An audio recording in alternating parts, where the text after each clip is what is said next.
This episode of Limit Break Radio is made possible by our generous Patreon donors, including Enoch Septuagint of Sargatanis, Ibalar of Tonberry Server, Zelion Lefay of Fairy. Thank you so much for your support. If you want to support Limit Break Radio, visit patreon.com/limitbreakradio.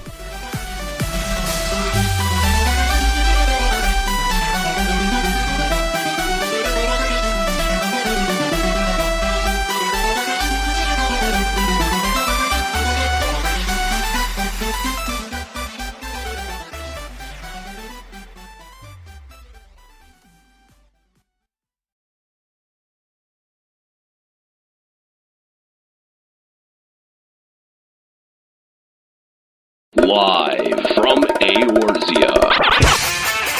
Limit Break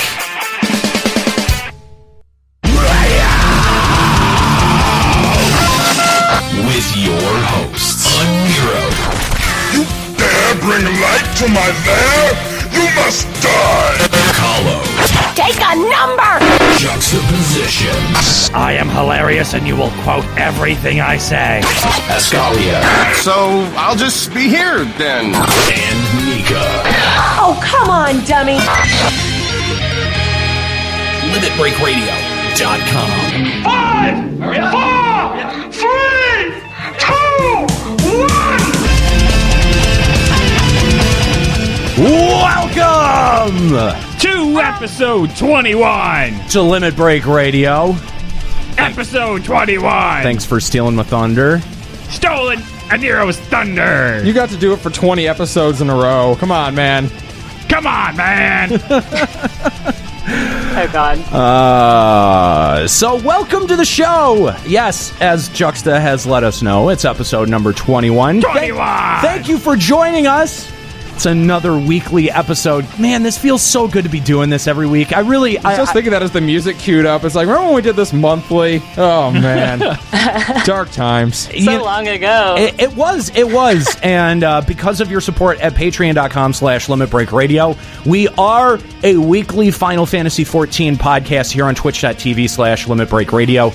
And so glad that you would join us here on this beautiful Sunday. Hope it's a beautiful day wherever you are.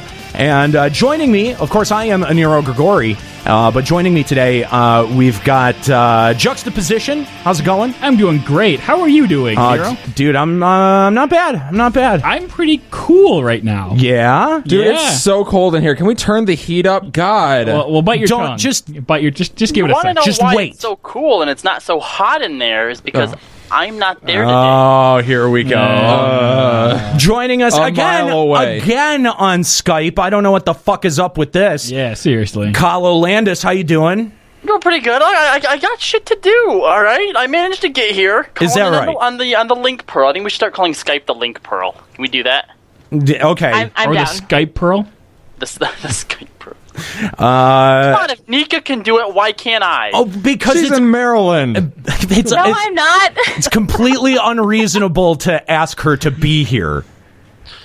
Someday I will make it to a studio show. I don't know. I'm just saying, like, everyone else comes here, so it's 4 times as hard as us to, get here opposed to one person. So I'm just saying, it's kind of I think that when Nika can finally make it to the studio, we should cancel the show for that week.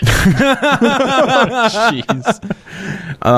Yeah, if we do it, don't come here in September. The weekend of September 11th to the 14th, because I won't be here. I'll be in Chicago. I wouldn't be there for that one anyways. All right. Well, anyway, also joining us, we've got, of course, Nika Kyanian. How you doing? Hi. Good. Yeah. Yeah. Fresh out of Alexander, I see, and bruised and tattered. yeah. Yerp. Well, not really. Not really. Yeah, Used all your stamina. You're exhausted. we'll So tired. we'll definitely get to that. And of course, joining us, decided to show up this week. Oh, how nice of him. Eskalia, Ryan Massa, how you doing? Not bad. The real reason Kallo didn't come. That's right. Yeah, by the way, everyone was so quick to let me know how supportive and amazing you guys were to me in my absence last week. Much tried. Appreciated. Hey, well, you're welcome. Again, we put the big stand, the big cutout stand in your place, and it added about as much as you brought to the show. It looks a lot cooler than you do, too. Yeah, it does. The glamour's a lot better. I won't argue that bit. What's with your helmet? Actually, you know what? Can we yeah, it looks like crap. Yeah, it really does. Yeah, it's like Valerian Dragoon's helmet. Looks like garbage. You look terrible. If I didn't get new gear every 3 seconds, I'd glamour it all, but I do. So at least use the visor. Is this where let's wear stupid hats day? I mean, you've got Juxta Gob going on. I don't know what the hell. Oh, that's how me. he actually looks. Is that what we're doing? Is this what we're doing today? Well, I sent out a memo to everybody. If we're wearing stupid fucking helmets, no, I'm gonna wear a stupid. Lord of stupid fucking helmet. Oh no, my helmet is cool, but there we go. Here, I'll put on a stupid fucking helmet and be like the fucking rest of you. There. Hey, like the rest of you. Way to conform there, Aniero. Way to conform. Nice job, guys. All right, Kallo, you need a stupid hat. Yeah, no, I'm just gonna stay here and look awesome. No, I sent out a memo like a couple of weeks ago. Follow it was the Mascot Day. Mascot Day. And you guys dropped the ball. I'm on the I showed up. What's this person doing? Get out of here. There we go. Here. Anyway, welcome to the show. Thanks for joining us live on twitch.tv/Limit Break Radio. If you're listening on the podcast, please consider joining in the live fun that goes down each and every single Sunday here on twitch.tv/Limit Break Radio. And we're so excited to have you joining us today. We've got a big discussion, a lot to talk about, a live letter, and a new raid. Oh my God. But here's the thing, guys. It's so exciting. So hard. Oh, are you? I haven't even, got through it yet. That's how hard this raid is. Oh. It was very hard. It's true that you haven't got through it or done any of it, but it's not. Well, I haven't also wiped ever. It's not because it's hard. So, I want to preface today's show by giving you guys a bit of a warning. What? This may be a little bit of a bumpy ride. If this is your first time joining us for Limit Break Radio... Maybe tune in next week. No, don't. No. But first of all, welcome to Stupid Hats Day. Second of all... Stupid Hats Day!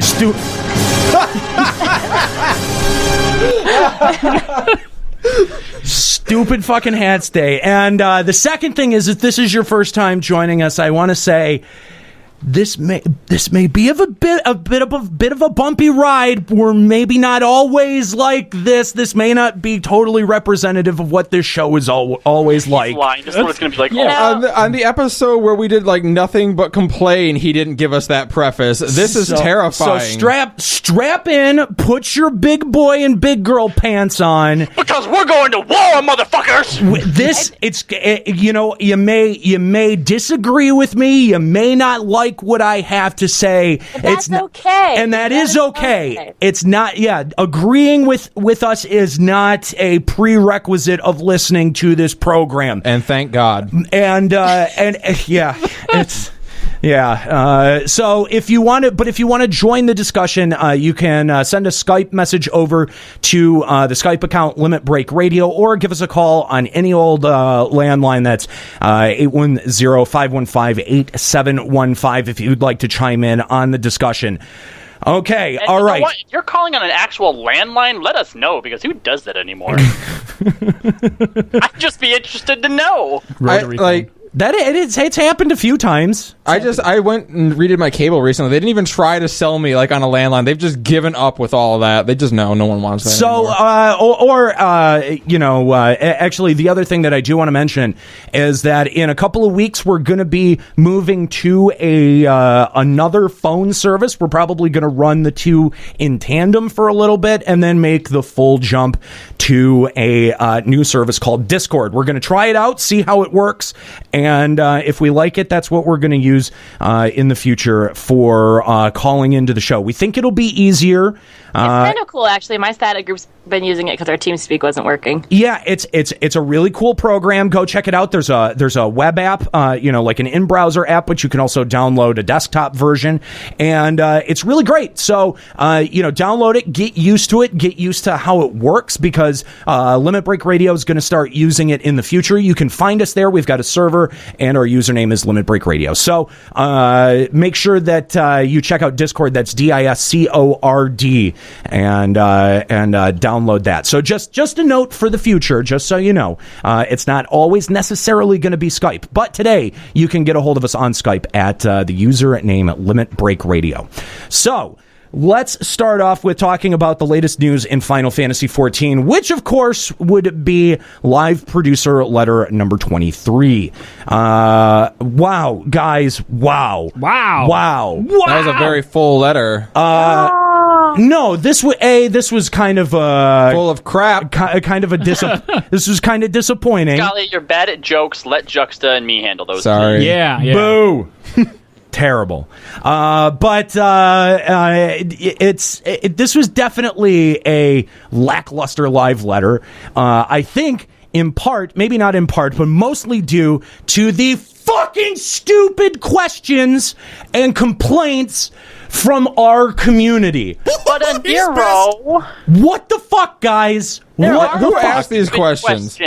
These are really very important questions that they deserve to be answered. Really? Do you really think? No. Okay. Yes. No. Troll shit aside, do you really think that these were good questions? Yes, I hate Aether. They said they hate Aether flying, Aether currents. So just give me flying. That's really reasonable. That's valid. Yes, I want it right now. No, they want it right now.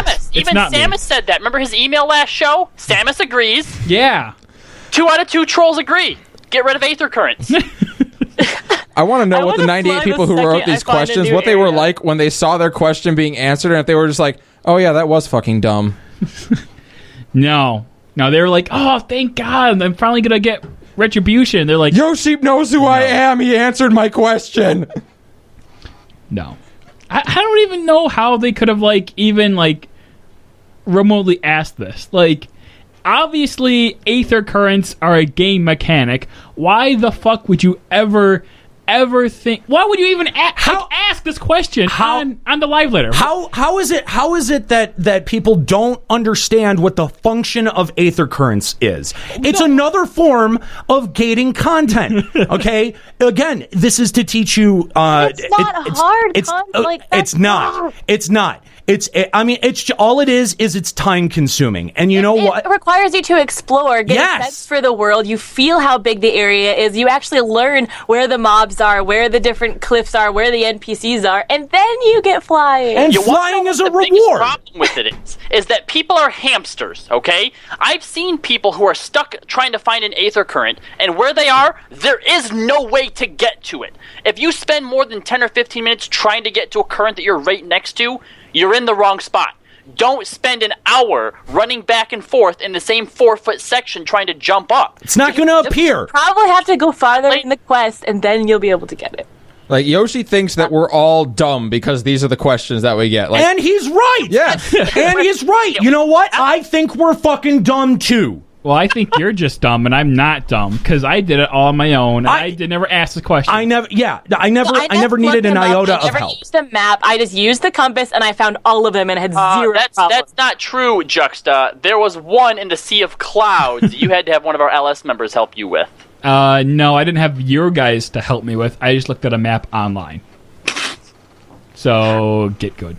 With the compass, it's so easy. You don't even need a map. It's absolutely unbelievable. It's the second I got into a new zone, you just pop the compass, and on your way to the main story quest, you find 5. Oh, how do I get to the next Aether current? I don't know. You have this item that tells you exactly how far it is and in what direction. This. I can't believe that we're even talking about this, or even that this was addressed in a fucking live letter. But you know what? The amount of complaining that I've seen about it between Facebook and official forums. Oh my God! I can't. They advertised flying in these zones, and then they make you quest for them. Oh, I can't believe the audacity of Square Enix. They lied to me, and that's false advertising. You know what? Oh my God. Oh. But Aniero, will I be able to use my mounts in the next expansion? Oh my God. I think they're more wondering about flying than just using the mounts. You stupid motherfuckers. Why did they bother dignifying these questions like on the actual show? I honestly don't know. Oh, I don't have to give away any important information. I can do that on the next live letter. I can answer these dumbass questions this time around. To be honest, like, there's a few of them I get because, like, Yoshi P's response to some of them was great, but I mean... But yeah, those are 7 out of 98 substance or something. Yeah, those are at least valid questions. Sweet, 1 in 10 questions was worth hearing. Which moves on to our next point, which the question was, Dragoon is too hard with the positionals. It's too hard. My thing is, fuck you, love all monks. What? That's what they do with positionals forever. Why are Dragoons bitching about it? By the way, Nika, I hear that the Dragoon in your raid group is your highest DPS right now. Let me just say, Dragoons bitched about positionals once, and they made positionals a soft requirement as opposed to a hard requirement for heavy lance. They already got a nerf on this once, and I think they're going to get it again. And they have the gall to come back and say, "No, do it again." God damn, you guys. These are your people, Eskalia. What say you? Yeah. Oh, believe me, I don't think Dragoon is stupid hard at all. I was curious on some of them because I haven't gotten through all the content yet, but I'm like, for Bismarck, can you get behind Bismarck for your attack on that, for that requirement? You don't have to, though. You don't have to. Those are omnidirectional. Well, I would hope not, because I can do trick attack, which you have to execute from the back. Right. On Bismarck? Okay, front. then stop fucking complaining, you tools. This is why no one likes Dragoon. It's not, dude. This is not a hard job to play, guys. This game is not a. Aniero can do it. Okay. Yeah, right. I never said. I'm not saying that I'm the best Dragoon, but he's the worst Dragoon. Don't worry. I'm terrible. I'm probably pretty awful. Now, hold on. Anero's the second worst Dragoon. I don't even have blood for blood yet. Okay. Still? Are you even a Dragoon at that point then? Come on. No, you're right. I'm not even a Dragoon at that point, so Anero's the worst Dragoon. See, there you go. I saved you. This particular complaint is something that like stuck into my head today as I'm waiting for the show, okay? Like, in a certain way, I can kind of get the whole Aether Current thing if you try to get into that mindset, which is fucking terrifying, okay? But the Dragoon thing... Like, it's one thing to be like, oh, I want to be able to do raids. I deserve to see the story, too. I pay for it. But they're literally crying because, what, they think they deserve top DPS? I pay my $15 a month. I should be able to do top DPS. Make this easy. Are you fucking kidding me? No, get good at your fucking job, because you can be top DPS if you're good at it. Oh my god. Ugh. Or play an easy job like Ninja. Another one I keep hearing. Another one I keep fucking hearing is tanks. It's too hard to hold hate as a tank. Yeah, Aniero, so just settle down. This was a complaint by Aniero, by the way. When there was a 20 eye level difference between us, and yes, that was difficult. And you know what? That probably plays to the perception a little bit. It does. The people didn't realize, we're all 60. I noticed it right away. Like, when I did my very first 60 dungeons as tank in, barely 145 gear, and my static Dragoon was in all 170, it was fucking tough. Keep hate off of it. It was but tough. The thing is, I realized that. It was and the so people who funny. are complaining, for some reason, don't realize these things and have to waste their time asking these questions. Okay, so there's that, and then there's also all of these DPS who look at Dark Knight and think, oh, that's cool, they got a big weapon, I want that.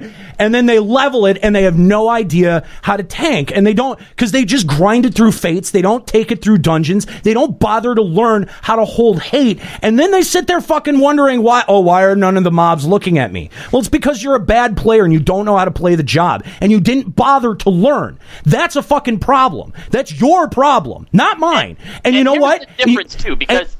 You know who else's problem it's not? It's not fucking Square Enix's problem. It's not the DPS either. It's not a problem Aniero. It's not a problem that needs a system side fix.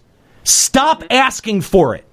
That's right, because when we did Never Reap, that's right, Aniero, and there was a 20-item level difference, but you still got it under control by shouting at us to A, get on the right mob, and because we're ninjas, we used hate tools to help you out a little bit. The ninja hate tools do help. And he accused us of trolling him by using hate tools against him.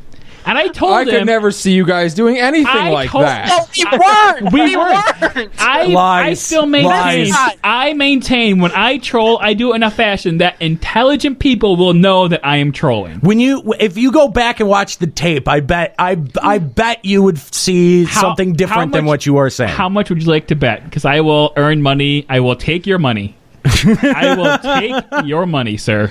Great. Are you so sure that Kala wasn't though? Because I mean, if the bet wasn't. I was watching. I wasn't either. Okay. I know what to look for. I know the little buffs. Yeah. I still don't think that's true. All right. Still don't think that's true. I'm not going to take the bet, but you're not convincing me. This is a classic case of crying wolf. They cannot convince you that they're not trolling anymore. I know what they're... When Aniero accused him of it, he started laughing, which immediately made him guilty.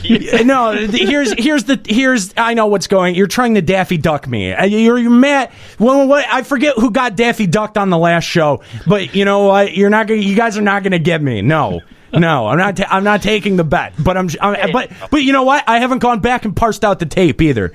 Let's see how OCD I am. But you know, this didn't actually make it onto the live letter. At least I don't think. But this has been another common complaint that I keep hearing is that hunts are too hard, and it sucks that they're funneling us through hunts to make it mandatory for gear progression. Oh my God! If I hear one more complaint about hunts, which are amazing comparative to the 2.0 standards, I don't know what the fuck I'm gonna do. Well, hold on, Aniero, because you're not telling the full story here. They're not just saying that hunts are toxic, change them. They actually want hunts removed. Yes, this was an official forums post that said, please delete hunts and put scent seals into other things because, and I quote, it's making for a toxic community. Are you shitting me? Are you fucking shitting me? That is either the most genius troll in the history of anything, or you're really, really, really just bad at it. So either congratulations or go fuck yourself, whichever it may be. To go along with that, a better troll would be to use the ninja hate planning tool on someone else and then early pulling, because then everyone will think that person pulled. That is the genius troll. Oh my gosh. Yeah, right? I am doing that. Callo is at half-mast right now. You already have to have hate to plan it onto somebody else. No, you once put you it hit on him. Shadewalker, anything you do from there goes to the person. Because so throw it up and then pull. I don't know. Actually, wait a minute. I did this. I saw you do this to me, and I was like, I wonder if this is gonna. Oh, it did work. Nice. I don't know what that astrologian's up to pulling right now, but I saw that. That was nice. Yeah, that was nice. So. Okay, so real quick, we have someone on the line. I don't know who they are because they're calling through a old phone. Oh, hey, it's an actual caller. Yeah. Hey, what's up, caller? Hello. Hey, who's this today? I'm Robert, and I was listening to your conversation about complaints about MMOs. Right. More like screaming, but yeah. It's incoherent. Yeah, I'm listening to your stream right now, actually. Cool. On Twitch. Yeah. So what do you think? Say one common complaint one kind of thing I don't understand is like sometimes there'll be this usual player who's like, oh, I can get you free gold, or I can get you free platinum. All you have to do is give me your credit card information, and I'll go to this website and stuff, and I'll send it straight to your account. What? I'm like, spoilers, don't do that. Don't do that. It annoys me. So you're talking about like the guild spammers. Kind of. Yeah. Well, you know what? That is, don't do that. Don't ever do that. That's a bad idea. Yeah, I never do it because I never trust them. Yeah, well, you shouldn't. You shouldn't. And it will get your account banned. It will. It's against the terms of service. It'll get your account hacked. It'll get you banned. Don't do it. Yeah, they are unfortunately an I inevitable never part of all MMOs, and every once in a while they will do a culling of them, and you'll see a lull, but they always come back. They're like fucking cockroaches. They are. Oh my god. So, all right. Well, thanks for the call. That was kind of cool. Someone just kind of passing along, find the stream. Wanted to say how much they hate guild sellers. And I can get behind that. That there, for me anyway, when it comes to our show, that's the dream. Like, it's one thing to have people who are always watching, who always call in. I mean, we love to hear from Ryoku and Ryuichi and Kuku. Absolutely. Yeah, but totally. Just have some dude just pop, be like, oh, what's this? Oh, yeah, sure, I'm going to call. That's fucking sweet. Yeah, that's totally cool. And by the way, that might be the most agreeable call we've had in the history of this show. Totally. I hate guild sellers. Fuck guild sellers, man. We are all about like conflict on this show, but we're all like, you're right. Yeah, totally. Fuck those guys. To Absolutely. be fair, the guild sellers need to eat too. They have families, okay? It's a legitimate business practice, okay? One punch him. You really want me to take your mic privileges away, don't you? What? You said yourself you want. All right. Some other complaints from the live letter. The broom quests are too hard. I don't like that they don't mark it on the map. Fuck you. Okay, this is kind of an aside, but Aniero, that voice you're making, it sounds so much like Honker Muddlefoot from Darkwing Duck. I'm not sure I know who you're referencing, but okay. You know who Darkwing Duck is, Yeah, right? I know who Darkwing Duck is. Okay, you know his niece or whatever, Goslin? Kinda. Now you're hanging out with him. Now you're into second tier characters. Like, you got so defensive on that first one. Yeah, I know who Darkwing Duck is. You got a problem? Fuck you. I grew up in the 90s. Fuck you. I know who Darkwing Duck is. Of course. All right. I'm gonna find a picture for the chat now. But continue. I just had to throw that. Okay. Another one. I don't understand blank ability from blank job. Please explain and/or nerf. Watch one of the billion YouTube videos explaining it. In this case, depending on what it is, okay, some of them I can understand. For example, Shade Walker is actually worded a weird way to where if you were a less intelligent person than myself or Juxta, I could see you being a little bit confused about it.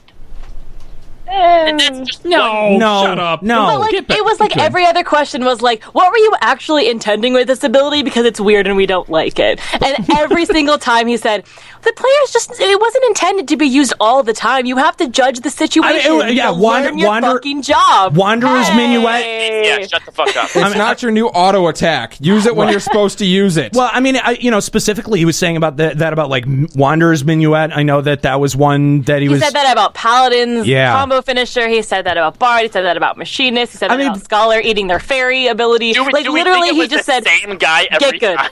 He said, get good, learn your job, and you'll be able to figure it out. Stop bitching. Fucking get good, guys. Oh my god, guys, there's like these 3 quests in Matoya's cave where it doesn't tell me exactly where I'm supposed to go. Don't do that again. It was hard and I had to think. think. Isn't it like find one thing and click on it in the end? I don't think it's really that hard. I'm sorry. It's so easy. An accident. Well, hang on. Here's the thing. It's not as if that like the game didn't fucking tell you that these quests aren't marked on the map. It says that clearly before you activate the quest. Now, if somebody's just clicking through shit and they're not reading or paying attention, then yeah, you're going to activate the quest. You're going to click through the quest text and you're not going to know what's happening. But I did that and I still finished them. Explain that to me. Okay, all right. There's a good example. Kallo was still able to do them with not paying attention. Without reading the quest text. The second thing is that 90% of the people that I talk to, they're like, oh yeah, I saw that and I haven't activated them yet. Like,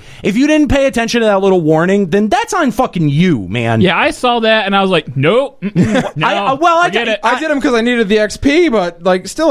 I said, you know what? I'll do it when I have time. Yeah. Do you get anything for doing all of them? I don't know. I don't know. I'm saving them for a job that needs them. I've already completed XP, 2 jobs. You unlock another quest. I mean, I don't think you get anything very exciting, no. Yeah. Guys, do you see what's going on behind us? Yeah, that's kind of terrifying. It is a little bit terrifying. A bit. What's going on? We're getting some comments about the salt level. It should be pointed out that at one point we were a monthly show. So if something like this live letter came out and we were pissed about it, we might have a couple weeks to digest it and let the salt pass a little bit. Now we've had 2 days and we're still kind of Aniero-esque about it. Yeah, okay, so this is why I said, you know what, this is going to be kind of a bumpy ride, because, usually we have a little bit of time to, relax and, have some beer. No, there's no time for that shit anymore. There's no time for beers, okay? We're going to war! So, I'm so tired of the belly aching. Anyway, we've got a dance line of people with fat chocobo. Oh my god, wait a minute. I want my minions easily. Why are they so hard to get? Are you going to make them easier? Right? That one was great! Oh my god, I literally had to click off the window and go do something else for 30 minutes before I could come back. The only reason people care is because they're so cute. Like a freaking owl. Give me the owl, Nika. Give it to me. No, for those of you who are watching Eskalia stream, when I got the owl, oh my god. She got the owl and wouldn't give it to me, and I was pissed. It was so cute. Oh my gosh. Guys, I got mail. BRB. Wait, I can get him out. I'm going to get him out right now. You guys... She got the stupid owlet out of... It's was it so Fracture? cute, It came out of Fractal, I'm sorry. Yeah. She got the owlet, and it is adorable and worth like 800,000, and she just popped it immediately. Oh, instead of giving it to me. I would... Look how cute. You would have sold it, we know. Yes, by the way, I would not have given it to you, and I would have sold it. Yes, we know. Yeah. Thank you. Look I would how never cute expect it you to is. give it to me. Why don't you just buy it? Right? For 800K? That's chump change. That's true. I can afford it now. That is chump change. Just have your benefactor buy it. Yeah. Now, I if you're will. talking about a nutkin, okay? Yeah. That's a different story. All right. So we've worked... We've worked some of the salt out here. Let's talk about some of the more interesting things that were actually in the live letter. A stacking roulette bonus that they're going to look into possibly doing that. So I if you didn't miss understand what that meant. All right, if you miss, what this means is if you, let's say you miss out doing your daily dungeon on Monday or Because Tuesday. you have things to do. So on Wednesday, if you did your roulette, you would get the bonus from 2 days. No. I thought it was you could do the roulette again. You could, you'd have to do it twice. You could do the roulette twice, and get the bonus on both. how LevQuest,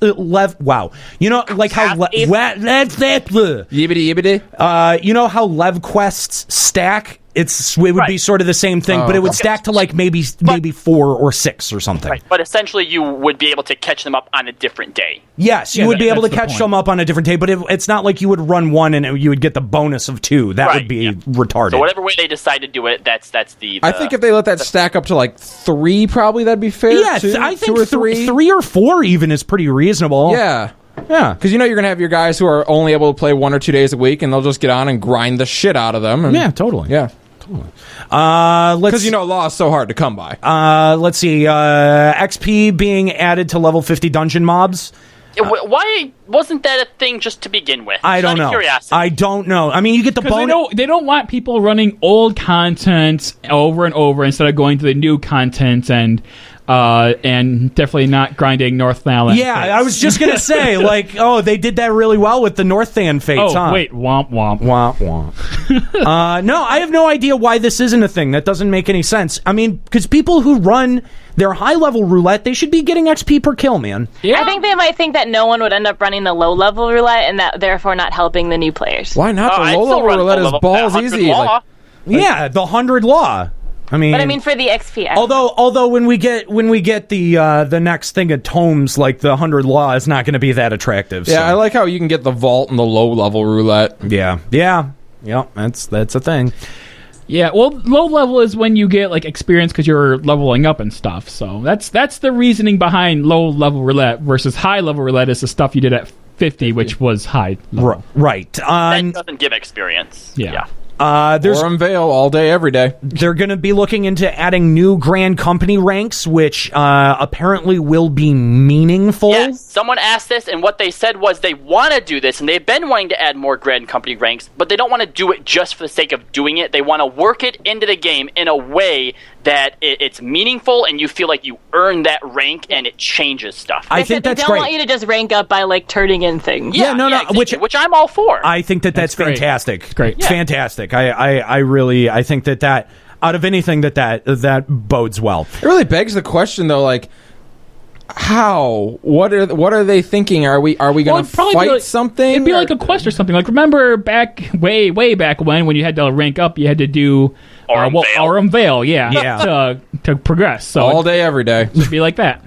Let's see here. My favorite one. Someone actually said, "Will we get to see anything from FF Tactics in the game?" And their response was, "Sure, why not?" Well, they said that the Valerian armor is modeled after something that exists in Final Fantasy Tactics, and I said, "Will we be getting more stuff than in a similar vein?" And they said, "Yeah, sure." I can't help but think a bunch of these were like Yoshi was like half asleep by that point, and he was like, "Hey, can we have some stuff from Tactics?" Sure. Can I go? Yeah, and then they said that with like someone else was like, "Oh, I'm an FF11 player, and I love seeing downloads and crawlers. Can we see more mobs from 11?" And they're like, "Sure, why not?" Yeah. It's more assets we don't have to make. Okay.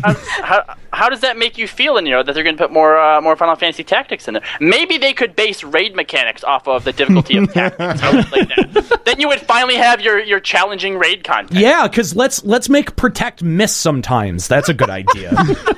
God damn it. So pissed off would white mages be there starting off the raid and Protect only hits them. Remember that? Wait. Remember the Dragoon that we would be like the Dragoon that we had in Fractal? Oh my God. That was fucking allergic to stone skin. He was immune to it. He was literally like running next to Aniero, and I cast Swift cast Stone Skin 2 on Aniero, and it would not hit the Dragoon. It just wouldn't. It wouldn't, like 5 times. Thanks, SE. Fix it, please. Oh, it's because Dragoons are so fragile, casting Stone Skin on them just gives them normal skin at that point. It's true, we're a bit squishy. So somebody asked for the Dragoon Wyvern model as a pet eventually. They said they're probably doing it as a minion, though, not as a companion. Yes, that means everybody will get it. How does that make you feel, Everyone.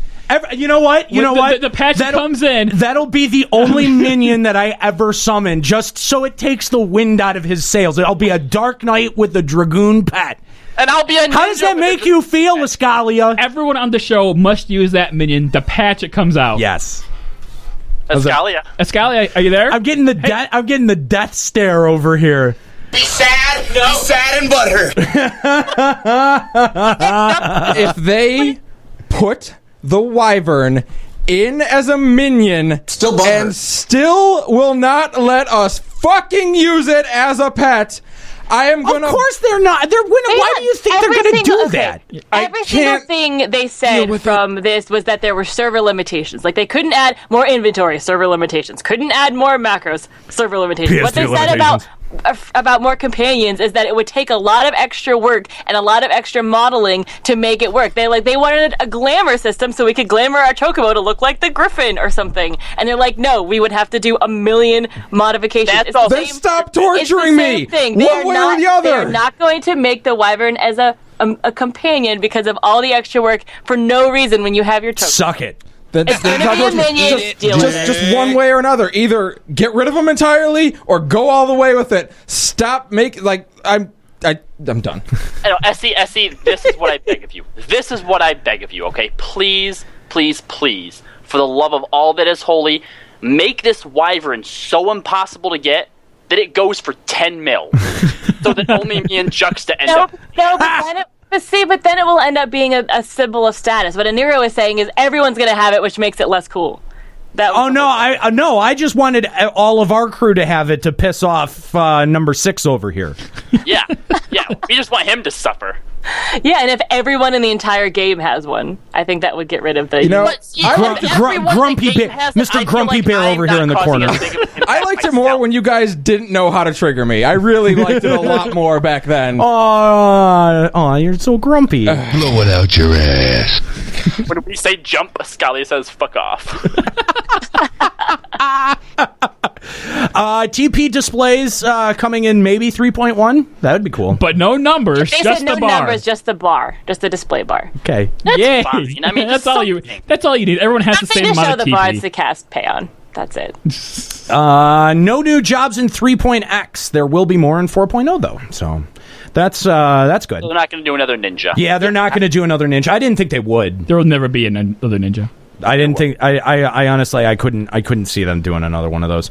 More NPC side quests for deeper story as patches go on. A big complaint before was that NPCs felt like nobodies, so this is definitely a good change. Was this sort of something along the lines that you were talking about, Juxta, on the last episode, where you didn't feel like stuff was like really full of life? Oh no, that was something else. Oh, okay. That was like nameless, untargetable NPCs that just had I got the witty banter back and Yeah, forth. this is more about like your characters in general. Like how before people were saying that the Scions, like during the whole big crazy ending of 2.55, they're like, it was sad, but I didn't care because I didn't know much about them and they didn't feel like characters. Hold on, no, I think look at like the first primal you ever fight is Ifrit, and then Thancred literally shows up afterwards, going, "Oh, I missed it. Oh darn!" Like.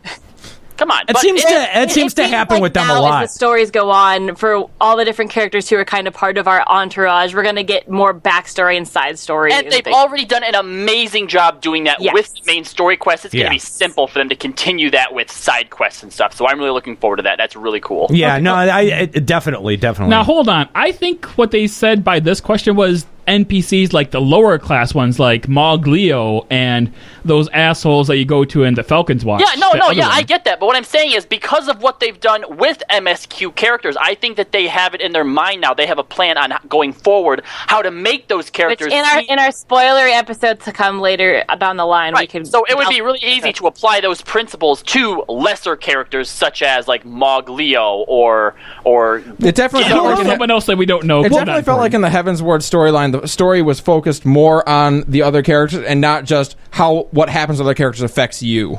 Like you were kind of there assisting other characters. It felt more like to me. Like I came out of that story knowing a lot more about the people I was around than I did. Whereas in the 2.0 storyline, I was always just like, "Oh, this is going on," and fortunately, I happen to be here to kill Ifrit. Yes, Eskalia, but at the same time too, it's not to the point where you feel like you're not part of the story because they still do a good job. While SE focuses on developing the characters are focused on you as their beacon and as their anchor, so you still feel important to the story as well. And they also brought up during this question the whole story with Estinian and Iceheart. They said that they felt that they managed to flesh that out perfectly as well as they wanted it to be. I agree. They, in the future, want to have more backstory and character development in terms of that, so that thing doesn't happen where we're like, we don't really know much about Papalymo. Do we care about him? You know, this is like, we all really care about Estinian and Iceheart. Like, we really deeply care about them. And that was how I think that they're saying going forward, they want to do that in the story from here on out. Okay, no, I could see that. And also, you know, to their point, the Estinian and Iceheart stories were probably some of the more compelling stuff out of the whole Heaven's Word. Without getting too specific, there's the one, like, I'll just put it this way, the camping scene. Did that not feel like such a Final Fantasy moment? Any Final Fantasy, every Final Fantasy has a moment like that. It felt so Final Fantasy. Mm-hmm. Yeah. And they also brought up something that if you, after every main story quest, if you go back to like Ishgard and go to and just talk to different NPCs, their flavor text changes. Like in between, and especially some people just bash through the main story quest, but I always made sure to talk to like Alphinaud. Exactly. Whenever you do a main story quest, every time you do an MSQ, talk to the NPCs around them. Like how Iceheart is absolutely in love with Moogles because she thinks they're so cute. I just thought every time you talk to her, it's hilarious. She's like, my heart, how is this happening over just something so fluffy? And I'm like, this is so cute. New though, that's nothing new. In 2.0, if you went into the Rising Stones or the Waking Sands and talked to people between them, they changed, and not just the main characters either, like Minfilia's mother and stuff like that. So that's not something new, but I didn't know that. Well, I guess I didn't really think about it, but I wish I would have. In the live letter, they said, make sure to go back to a bunch of old areas and just talk to NPCs because people are missing some of the flavor text changes. Yeah, that is true. And actually, you know, I recently listened to Aetheryte Radio's Lorecast episode with Koji from E3, and it was a great episode. I encourage you guys to go check it out. A lot of our conversation last week was both kind of informed by stuff on that show, as well as a conversation between myself and Fusion X. And one of the things that they had said, that Koji said directly on that show, was specifically to Taru's flavor text in between quests, is like they had spent a lot of time on her her text in particular. So, she becomes a dancer at one point. What? Tataru. Yeah, she's dancing. She dances in The Forgotten Night. But hey, is she going to be weaving us gear in the future? It's an important question. Please look forward to it. Her skill is not high enough. Her skill's not high enough. Sorry. But they said if she does make you gear, don't store it right away. I don't know why they said that. That's weird. I do actually like that, not just from a story perspective, but from a development perspective, that one of the things that sucked about the Scions is none of them were really, like... They were very generic looking. Yes, they were unique random characters NPCs in the world, even though they were in the story. Ida was in the underwear bottoms. Well, wait, hang on. The underwear. Hang on, guy. Well, you got to remember that these characters went all the way back to 1.0, and there were very limited armor choices at the very opening of 1.0. Minfilia was wearing the underwear too, but in 2.0, Minfilia looked a lot cooler. Right. They could have done that with all of the... Yes, but they chose not to, and everyone felt very generic. So giving Tataru the ability to weave new clothes, like Alphinaud's getting makeovers, everyone's getting makeovers. Like, I think in the future, if they don't make the Warrior of Light clothes, then I'm going to be pissed. I'm just so glad we didn't have to do a quest line to help her discover that she could be a weaver and to help her learn to be a weaver. Thank God. All I'm saying is Sid didn't need Tataru to get new gear. That's all I'm saying. He didn't need it. Sid got his own style. I love Sid's character, by the way, by this point. Every time you show up, let me guess, you need something. He knows his role in the world. Speaking of our last episode, we spent some considerable time talking about what the possible UFO is up in all of the sky zones. And apparently we're going to find out in 3.1. Didn't you play FF8? It's an alien. You give him elixirs, he gives you a card. Find out what it is, but not necessarily that we could go to it yet. They didn't say that. Yeah, they did say that we will probably find out what it is in 3.1. It's led to a lot of further speculation on what the UFO could possibly be. Guys, do you have any further theories beyond what was posed last episode? I'm still sticking with lunar whale. Yeah, the most popular theory is the lunar whale. Yep, lunar whale that takes you to the Garlean space station. See, now, my space station. That's no moon. My favorite theory has been, and I'm just gonna let you sound fucking stupid, Colin. I'm not gonna bother correcting you. I'm just gonna let the audience assume that you're a fucking retard and just move on. You said that, you ruined it. Now they know there's something up. So anyway, the progression that I've seen that I think makes the most sense is the 24-man raid will go as such. Lunar whale, that's the UFO, which will take us to lunar surface and then lunar palace. So that's which mimics the Crystal Tower basically perfectly, and we all know how much Square Enix likes to mimic 2.0. Ooh. Yeah. Shots fired. Yeah, kinda. I mean, it seems like we're getting the exact same development pattern from 2.0 in 3.0. So it makes sense. Yeah, 24-man raid is a reference back to an old Final Fantasy game. Shocking. One of the listeners suggests maybe it's Space Golden Saucer. It's the return of Hildebrand. It's like a traveling casino. Interstellar casino. Come on up. No, that's the Manderville space station. Oh God. But Juxta, you've rightly pointed out, as have others, that Yoshi P said in a past interview that whatever the new 24-man raid is going to be, it's not going to be a reference to something else. It's going to be the original. They said it was going to be original to Final Fantasy XIV, which crushed my heart because they did such a great job with Crystal Tower. Because Final Fantasy III, come on, that's a terrible game, and they did such a great job with Crystal Tower.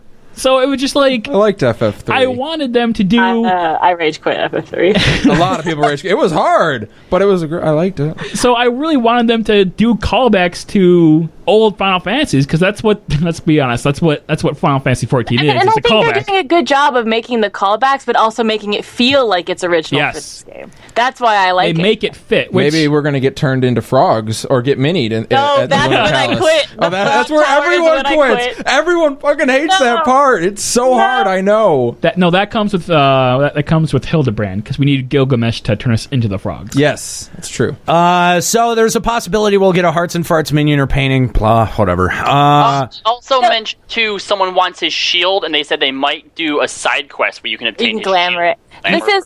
This is the part where they're like, we've received enough response from this, so sure, why not? I think I'd like a shield that works. Thank you very much. They're like, so many people want a harsh fart minion or painting, so let's do that in 3.1. So many people want to change their free company name. Let's do that in 3.1. You asking for an afro? Sure, 3.1. I Vanu dance. afro. I want the Vanu dance. dance. I mean, the Vanu dance. Vanu dance they said is coming. Yeah, so. that is something I'm legitimately excited about. Nika, you should be happy about this. Housemate's coming to 3.1. There you go. I've been asking for this forever, and it doesn't have to be your eternal bond. No, it doesn't have to be. So now you guys, Kallo and Juxta can go get a house really It's the together. moment everyone's been waiting too. for. Okay, now see, When's the wedding? I really don't like this change because this really diminishes the point of a free company. I think they need to have more You're now free bonded to company somebody. content in this game. No, because I don't think individual houses can have airship workshops. So your point is moot. Juxta, you're not wrong. You're just applying it to the wrong argument. No estimate on when 3.1 is coming out. Please look forward to it. They made a couple of comments about Alexander Savage, including each area will be completed once per week. So lockout similar to Binding Coil. Treasure coffers will appear with gear upon beating a boss. Players additionally will be rewarded with tokens for each floor clear that can be exchanged for gear. So it's a dual... It's like the original Coil, but with the style of Ravana, whereas an item drops and you'll get the token. Yes. So if your item never drops, you can buy it. Did they say that the token will buy the gear for Savage? What else would it... like a different type of like gear? Ravana, whereas like a weapon will drop and everyone will get a token. So like we got like 3 Astrologian weapons, 4 ninja daggers, whatever, and so like none of us got our weapons. So once we hit 10 tokens, you just go and you exchange it and you get your weapon. Okay, well, just keep in mind that all the gear from Alex Normal right now is called Prototype something. So my prediction is you will get items from Savage that will upgrade the old Alexander things, and the tokens that drop will be the tokens from normal Alexander, so you don't have to run it. And if you do, you get more per week. I doubt it because that would make the old stuff irrelevant and no one would ever help. Because it's so relevant now, Nika. It's so fucking hard and relevant now. Hold on, it is relevant now. It's item level increase. Oh my god. It's not hard. It's right now, yes. It's not hard. It is relevant. I don't know. I thought it would be it would drop upgrade stuff, but if the fact that they did say that flat gear would just straight out drop from the chest. So Which that is, yeah. Yeah. So that's why I'm not sure that it will be like you're upgrading your old gear. I think they're dropping like new gear. Which do you think would be better? Would you prefer a system like Ravana where you're collecting tokens for gear that you can buy out of there sort of at your own pace, and it doesn't, like as long as you're clearing and accumulating those tokens, you're working towards gear? Or would you rather those tokens that you're getting be some sort of like upgrade item, either for the gear that you're collecting through drops out of there, or for the old style, the normal mode Alexander? I think the upgrade system would honestly be better simply because there are so many people who will not challenge Savage. The more casual players who just want story will not challenge Savage. And this way it will keep the Savage and endgame raiders going back into normal for like their second or third jobs, getting that piece, and then going into Savage to get the upgrade items. It will keep them going back as they level new jobs, and the hardcore players keep doing that to help the casual players who are just doing story. But why, that makes more sense to me. But why force the hardcore players back into the easy because shit? It's not hard. Who cares? Exactly. It's not hard. The people who want to run that shit and run it endlessly on their own will be fine on their own. They don't need experience, a crazy experience level. Okay, well, see, there you go. Now you have experienced people going back into it to help the really bad players. They're not going to help those guys. They're going to go in with a group of 8. As we're going to get to not short everyone. speed, there are still Most people of them. saying that either it's too easy or they can't do it. There are people who are putting in Party Finder that they want to buy Alexander normal clears. What? It's so okay. Okay, wait, no, hold on. Eskalia said no one's going to go. You'll just go into your Alexander normal with your free company, but you can go in there and everyone has their personalized drops. So you think that 4 of your party members are going to go back into turn 4 for 8 times to get all the gear for everyone? Do you think so? If you have a static group, they will. My group did. Only 8 times per floor? One piece for each person? Do you think so? Well, 24 clears? Well, that's First of all, it drops 2 pieces, so you'd be going in 4 12. times. And when me and Aniero did it last night, we put together a PF group, and we just wanted to clear. We cleared it, and everybody else in the group was like, "All right, so we're running more, right?" Right. And we would have, but we I'm wanted saying to with try your and get static, more though. talk about it. But yeah. I It's feel not like long. It's like one boss per floor. I feel like Alexander Normal will be stuff you do outside of your free company. Yes, no, I agree. I agree with that. That's, I mean, because it's so easy. It's stuff that you can just do in Duty Finder. So okay, the last point here on Alexander Savage, the assist feature will be implemented similar to the final binding coil, and you can still get weekly token through the assist feature, even if no treasure coffers appear. So, I'm going to be really interested to see what the assist token is. I think it's what probably is much more likely is that it's going to be like Ravana, where you're collecting tokens to get the gear that would be otherwise dropping out of there. Hashtag predictions. But I feel like that's just increasing the output of the system, and I think that's a bit short-sighted. I like Juxta. I like your idea that the tokens are used for upgrading something, either the 190 stuff up to, to wherever. Or maybe the Savage stuff will drop the Savage level gear, but then the tokens that drop will upgrade the old stuff. Yeah. That's my new prediction. I like that. I think that's and based on the gear being called prototype, I like you can just drop that off of it. It doesn't get an additional aesthetic thing because it's no longer a prototype, and now you can dye it. Right. Oh, okay, yeah, there you go. See? Yeah, that makes sense. All right, so real quick before we move on, we have a caller on the line who has been patiently waiting. We got Rage-a-thon from Sargentanis. Hey, what's up? Not much, but I'm thinking with the way they did this live letter, it's almost like they saw what happened with Blizzard when they originally announced the no flying, is how the community reacted, where it wasn't in like a community event, a community thing.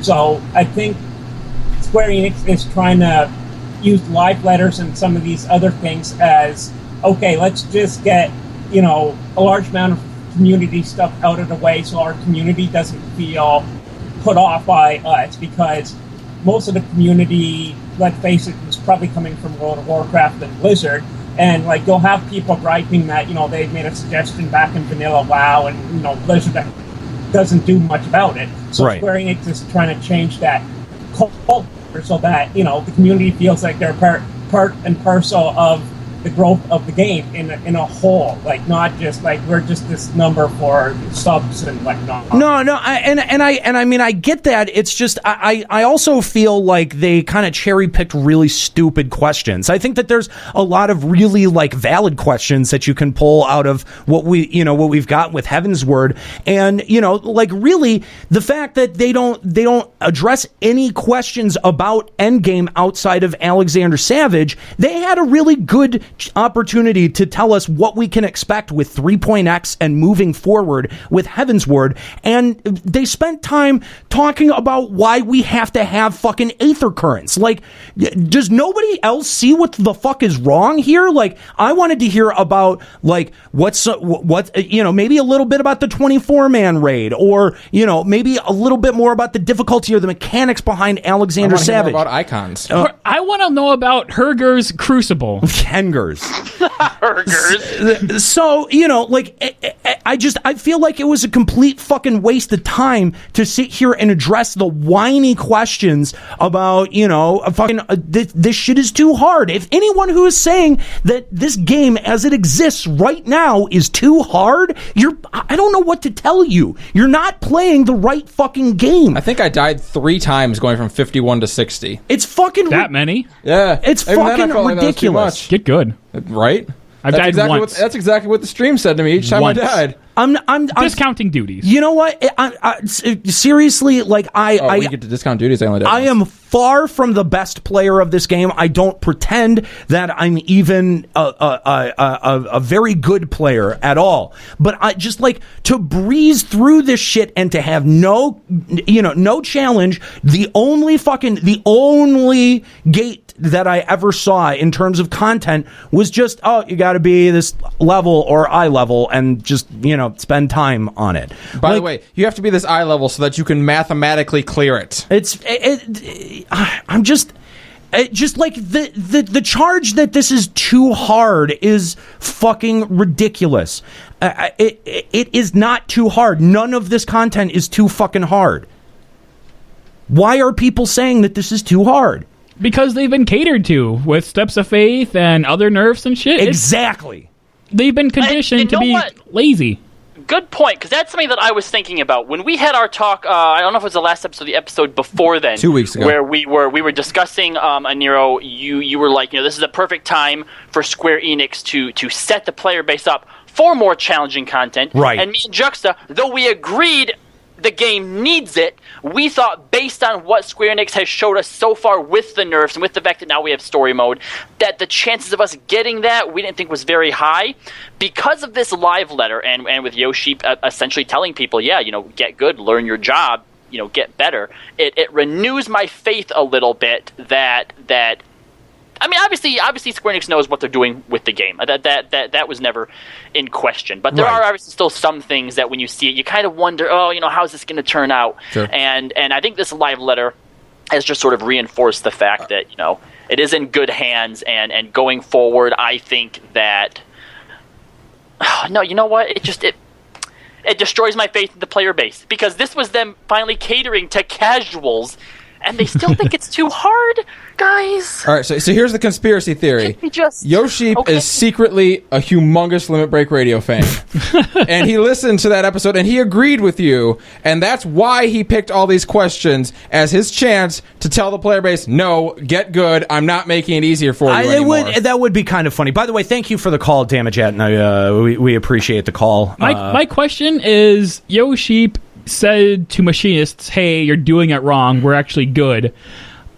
But then he changed some things around to make it easier. So it's kind of, to me, it's sending like a mixed message. It's a mixed message. Yeah. So I don't... But the thing is that, and this is I think some of the defensiveness and the attitude that I can't stand is that, you'll get somebody who is either bad at playing the job or doesn't play the job correctly, and then says, the job is broken because I'm not getting the good damage out of it. Well, you're not fucking playing it. Like, play it differently. Like, try some different shit. Like, that's been the most fascinating and fun part for me of leveling Dark Knight, is I'm trying different shit. I'm trying different shit with my stat allocations. I'm trying different shit with, the abilities that I use and the hate that I build, and sometimes it works, sometimes it fucking doesn't. Yeah. But that's part of the fucking fun. That's part of playing an MMO. When you have a new job, or when your jobs go from 50 to 60, when you get another 10 levels and 5 more job abilities, then things are gonna fucking change. We've known this. Yeah. Square Enix and Yoshi has been telling us this for a fucking while. Get ready, because all the jobs are gonna start playing a little bit differently from the way that you're used to. All of your rotations will change. That's a direct quote. Right. Yes. So yes. We had someone say something in the chat that I have to quote, because I think it's really spot on. I honestly think about the whining about it being so hard is that it's a vocal few who end up scaring the others into thinking it's too hard before they've even gone into it. And you're so fucking right. That is, yes. There are so many people who whine that it's too hard who I guarantee you have not tried it yet. Yes. Yeah. Or the other thing too, is someone who has tried it once, got a bad group, and they aren't able to My look problem at is that and this realize content, that the problem is the group. It's not even a week old content yet. Like, how do you mean, if maybe you're one of the more casual players who doesn't know much about the endgame, whatever, that's fine. But it's going to take you longer than 4 days to master content unless you are a hardcore player. That's a fact of life. You cannot expect them to hand you day one content and be like, here's all your gear, have fun. But they did. But that's exactly what they did. Because any halfway competent player can get through Alexander floor 1, floor 2, floor 3 with 1, 2, maybe 3 wipes. And then they've learned every fucking mechanic because there's 2 mechanics. That's it. When me and Aniero did Alexander last night, our first run through Duty Finder we hit enrage on the oppressor. Which 30%. Let's not talk about. Let's just that's fucking stupid. I mean, we had every bit of the mechanics learned. The DPS was just terrible, and then we turned around and put it up in Party Finder, and it was fine. Right? Yeah. So what I'm saying though is if you get a regular casual, right, who goes into something like that, and let's say they themselves are a decent player, right, but they go into that. And they can't look and acknowledge the fact that, our DPS obviously sucked. They might think, holy shit, what are we doing wrong? Exactly. This is so hard. It's not. You just got a shitty group, so try it more than once. Right. And that was my Bismarck group. My Bismarck story group, we wiped a few times, and that fight is piss easy. It is. But it's so bad. You sit here thinking, I come out of that first group, they vote abandoned after a couple runs, and I'm just like, okay, there's no way that, I was playing the mechanics. The mechanics on that fight are not hard. There's no reason we should be wiping on that. It's just a bad group. Let's go again. Second group, first try, no problem. And I mean, that's really the thing. That's what I don't understand is that, are people just trying this once and then complaining that it's too hard because they got put in a group of functional retards? Okay, now, is this a mentality that's spawning within Final Fantasy, or is this the general mentality of people now? MMOs, people. Across MMOs, you mean? No.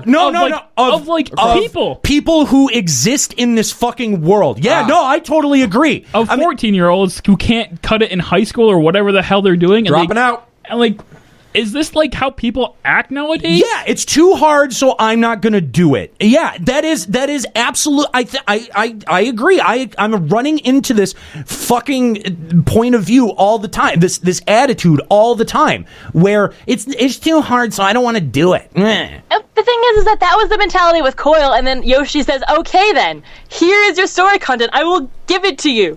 And then you still hear both ends of the spectrum. You still hear the people saying it's too hard, but then you also are hearing the people saying that it's too easy. Well, no shit. It is. The Savage content is the real end game. This is supposed to be easy for those people who are saying, we want a story mode, we want to be able to face roll the mechanics just to see the story. But here it is, it's supposed to be easy. They promised that the difficulty for this was going to be fucking Coil with Echo, not Brayflocks with Echo. Come on.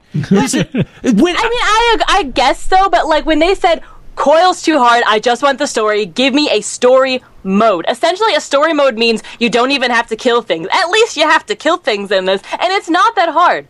But people are still just thinking, no, it's too easy, I want harder content. Well, guess what? It's coming out in another week and a half. And I'm sure you'll complain about it being too hard once it does. Well, no, I don't think anyone's going to complain. I have serious concerns that if this is what they're going to call casual endgame, which, when you think back to 2.0 content, that was stuff like dungeons and Crystal Tower. Okay, so if this is what they consider as the difficulty level for casual endgame, this is supposed to be for it's endgame, but it's also the casuals are supposed to be able to get through it. If that's indicative of the rest of the fucking middle ground content that we get, why bother do any of it? Why bother doing the 24-man raid if it's going to be that easy? If they're going to equip... My initial response is, why even play the game? If this is not what you want in an MMO, then go find an MMO that is. Stop bitching. That's my end response to that. Well, no, I was hoping for a bit more of a challenge to give me an indication that the end game moving forward is going to be any different than it was in the 2.0 patch. There's no difference between 2.x and 3.x that we can see. What else are they going to add?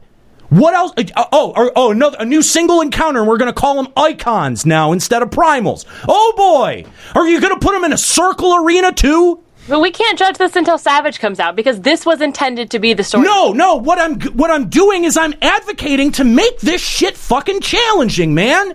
Make it fucking difficult. I am very confused as to what you're trying to make. There's no reason to give fucking normal mode nerf bats. You could have made that at least a little bit fucking harder than a normal mode primal. It's so easy that you can sleepwalk through it. Nobody has to fucking try in this shit. And I get it, it's a normal mode, but you know what? If the rest of the end game content is going to be like this, why fucking bother? I think, what are you are you trying to play devil's advocate? That this isn't the end game content, because this is story mode. Like literally, it's only there for the and it's story. only there for the story. And as you know, does not matter. And Nika, as you know, 60% of this community is going to consider this their fucking end game because they're not going to want to touch Savage. Right. That's how they want to play the game. That's totally fine. Savage mode is the real end game, and that's where we'll judge.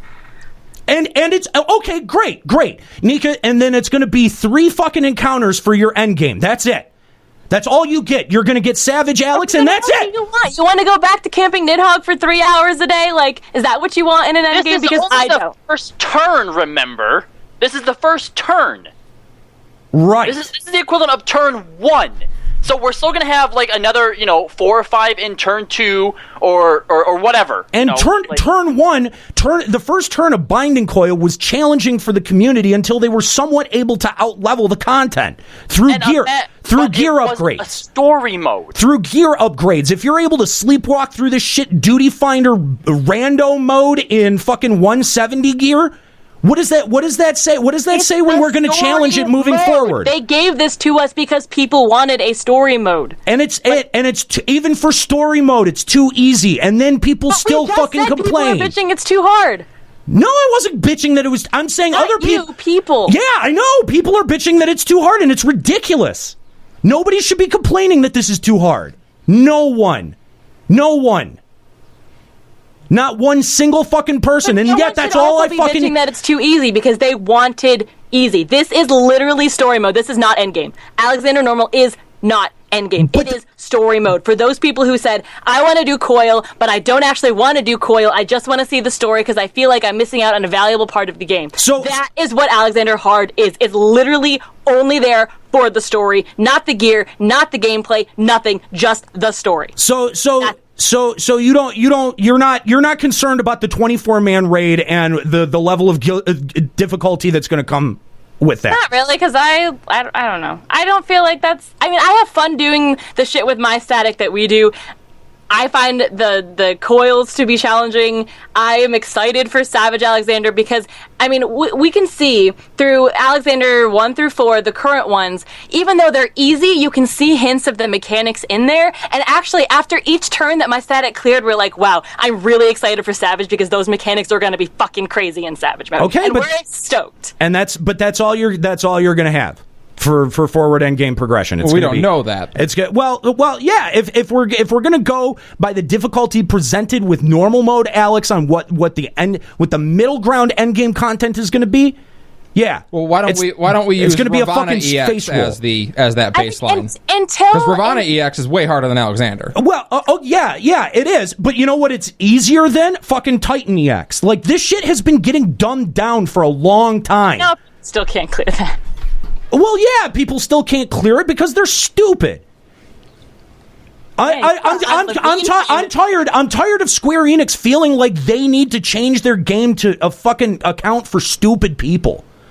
I think that they will not change the difficulty of the 24-man raid until it becomes Free Company specific. I think if it's duty finderable, you can just queue up and pug it, it will be easy. I think if it's what you say and it will bar 24-man content behind a Free Company having an airship, that is when they could legitimately now I've jumped over to Juxta and Kallo side that we're never going to get it.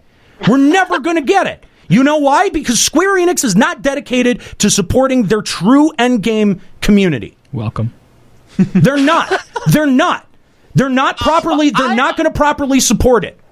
I'm actually after what I've read here in the live letter, in the mentality that Yoshi P seems to have taken on the get good. I think that this is exactly what people wanted. All right, the fact that they're bitching that it's too hard, I don't give a shit. Okay, they gave you what you wanted. They gave you a very simple, very straightforward raid so that you can see the cutscenes. This is your YouTube. That's what this is. This is Alexander YouTube version. It's done. Okay? I think going forward, when you go into Alex Savage, yeah, I think it is going to be hard. I don't think you're just going to see increases in HP or damage. I think they're going to throw you fucking sidewinders with mechanics. Like, there wasn't any even hint or clue of this in the normal mode. And you're going to have to relearn it all over again. And if anybody wants to come and try and bitch that it's too hard, Yoshi P and the development team is going to be like, well, guess what? You got your story mode. Do your story mode and let the big kids play now. So no, after what I've seen, I think that you are going to get your hard, challenging content. See, no, but on the one, and Juxta, you identified this perfectly. On the one hand, Yoshi P says get good, and then on the other hand, he acquiesces to the whining and the bitching, and he buffs the job. All right, you're talking in relation to the machinist stuff, right? Yeah. The first quote about that was that our devs have had different results. We are going to check some stuff because it could be a difference between the tools being used. So maybe they did take a look at it and they're looking at it thinking, you know what, they're not quite using it the way they should be. But yeah, actually they are right. There is a few adjustments that we could make. I don't think that it necessarily has to be one way or the other. There could be a middle ground that maybe Yoshi P looked at and saw. Maybe it's just I'm very concerned for the way that this game is going to go, because I mean, like I said, on the one hand, Yoshi says get good, but then bends on some of the fucking requests, man. Because why does it have to be one way or the other? Why does it have to be, nope, this is what we made, it's staying this way, period? Like the whole point and the whole lifeblood of MMOs is that they evolve as they go on. So yeah, some things will change and some things won't change. I don't think the fact that he says the Dragoons get good, but then says the Machinists, all right, we'll take a look at it, is any indication. We'll see with 3.1, man. We'll see. But I've lost my faith. I've lost my faith. Okay, this is bullshit, because we just had this conversation about how none of the stuff of Endgame of 11 that we actually care about came out within the first month of the expansion. So how can you lose your faith before 3.1 has even dropped? Like, I'm guarantee you, yeah, right now we're going to get Alex turns. The next patch, we might get a hint of the 24-minute content, but we'll get another set of Alex turns, whatever. And then by the time we actually get the cool content, the pop items, whatever we're looking for, we'll be like 3.4. Like, that's when it's going to come, and that will be it. But the MMO has to evolve. It has to condition the player base to be ready for that kind of content, and we're just not there yet. There's no way for you to say you're losing your faith at this point in the game when this fucking game just came out. Like, shut the fuck up. Wow, you just triggered me. But she's she's right. This would be the equivalent of you being at Sky in Final Fantasy XI and saying, I fucking lost faith, fuck this, they're never gonna do it right. And like, everything that came out from 11 there on forward was a repeat of some of the same, like they'd have the repeat NMs or people would camp, but they also added new things, and I think that's where this game is going. I don't. Turns every time, and we will get new things. This game is just not at that stage yet. I don't think that we're going to get that. And I think we've had the entirety of 3.0. We're coming up on 3.1, and we've seen no mention, zero mention, none about any different content at all. Exactly. Okay, at all. When the fucking, what was it, the little picture taking thing came out in 11 and we had to go get points, did they hint at any of that before it came out? No, they just fucking dropped it. That's a fucking great mechanic. We're like, what do we do? How do we do it? They figured it out and they made it work. Nobody hinted at that shit. But you know what? No, you know what they did talk a lot about? They talked a lot about hunts, which was a major system that was added in 2.x. They're not talking about any of these new systems. Okay? We're going to be getting the same recycled content, the same content progression through 3.x that we got through 2.0. It's not going to be any fucking different. None. So what is it you're upset about? Because a minute ago it seemed like you were upset that what we're going to get isn't going to be difficult, and now you're upset that what we're going to get might be difficult, but who cares because it's nothing new. No, I'm not saying it's like the stuff that we're going to be getting isn't going to be difficult. There's just going to only be 3 encounters for anyone at endgame to fucking face that are going to be relevant. He's complaining that it's just going to be the same. Yes, I will concede. It's the same shit. Points, you do have a point on that yeah, we're probably just going to get raid crap. It might be super challenging. Maybe it takes Nika 2 months to clear it because it's so fucking hard, but it's still just going to be the same thing, and that does kind of suck, but who knows? Maybe Yoshi has an ace up his sleeve. I doubt it, man. He's not showing anything to show. Yeah, there's not. What indication? Mind frame flip. Like, you used to have so much faith in Square Enix and Yoshi P for reviving this game, and in the terms of like 3 weeks, you've completely flipped your view. This is why I think you're trolling. No. Okay, look at this. Here's his proof. Company airships, glorified retainers. For now, but they've already said that you're going to be upgrading your airship, and more things will come in the future. Who knows what that will be? We don't know yet. That could be their ace. That could be their salvage right there. Easily. Come on. You really think so? You know nothing about it. No one knows nothing about it, and I don't know that fucking Square Enix knows about it, man. If they're not talking about it, why the fuck wouldn't they talk about it? This is a live letter. This is the time to talk about stuff coming out. But this also isn't their anniversary live letter, which if they had any big hyped up news like that, why would you put it out, weeks before you had your anniversary live letter where they said that they had some big announcements that they wanted to put forward into that thing? Hey, we're going to announce this thing. Please look forward to it. That's all you have to do. You can announce your announcement? Yeah. Why not? They're fucking Square Enix. Because they haven't teased it even the smallest iota. The only little bit of tease that we've gotten is, oh yeah, you are going to be able to go places with your airship. Okay, cool. What are we going to do when we get there? Is it going to be a fucking treasure coffer that we can open and that's it? And we leave? Congratulations, guys. Let's go. What the fuck is it going to be? I have to wait and find out. I don't think it's going to be shit. I've turned the corner. I don't think we've made a ton of great suggestions for stuff that they could add in terms of forward endgame progression. And it's not even 3.1 yet. And they've said nothing about it. Nothing. Not one thing. You know what? As an endgame player, I can understand why endgame players are starting to lose faith in this shit, man. There's nothing to look forward to. Okay, look at it this way. In the expansion, what have they changed? I mean, I know it's only 3.0 and it's not 3.1 yet, but if they're going to show that they're going to change something about it, wouldn't they have changed something right out of the gate? Right? Yeah, we got a story mode. That's one thing. That's not changing anything. It is. It's showing that they're listening. Giving a story mode is showing that they're listening to the players. Making it worse. Players wanted a story mode. Here it is. You want more challenging endgame content? It will come. It's showing that they're listening. That's where my faith comes from. Yeah, I think right now they're just pacing themselves, okay? Easy mode dropped now. How many weeks now until Savage drops? A week and 2 days. A week and 2 days till Savage drops. That's also when the Esoterics drop, so then we're going to be building up that gear. There is still time. Back to 2.0. Grind your tombs. That's all you do. I'm sick of fucking tome grinding, man. Grind your tomes, do your resets, reset tomb day.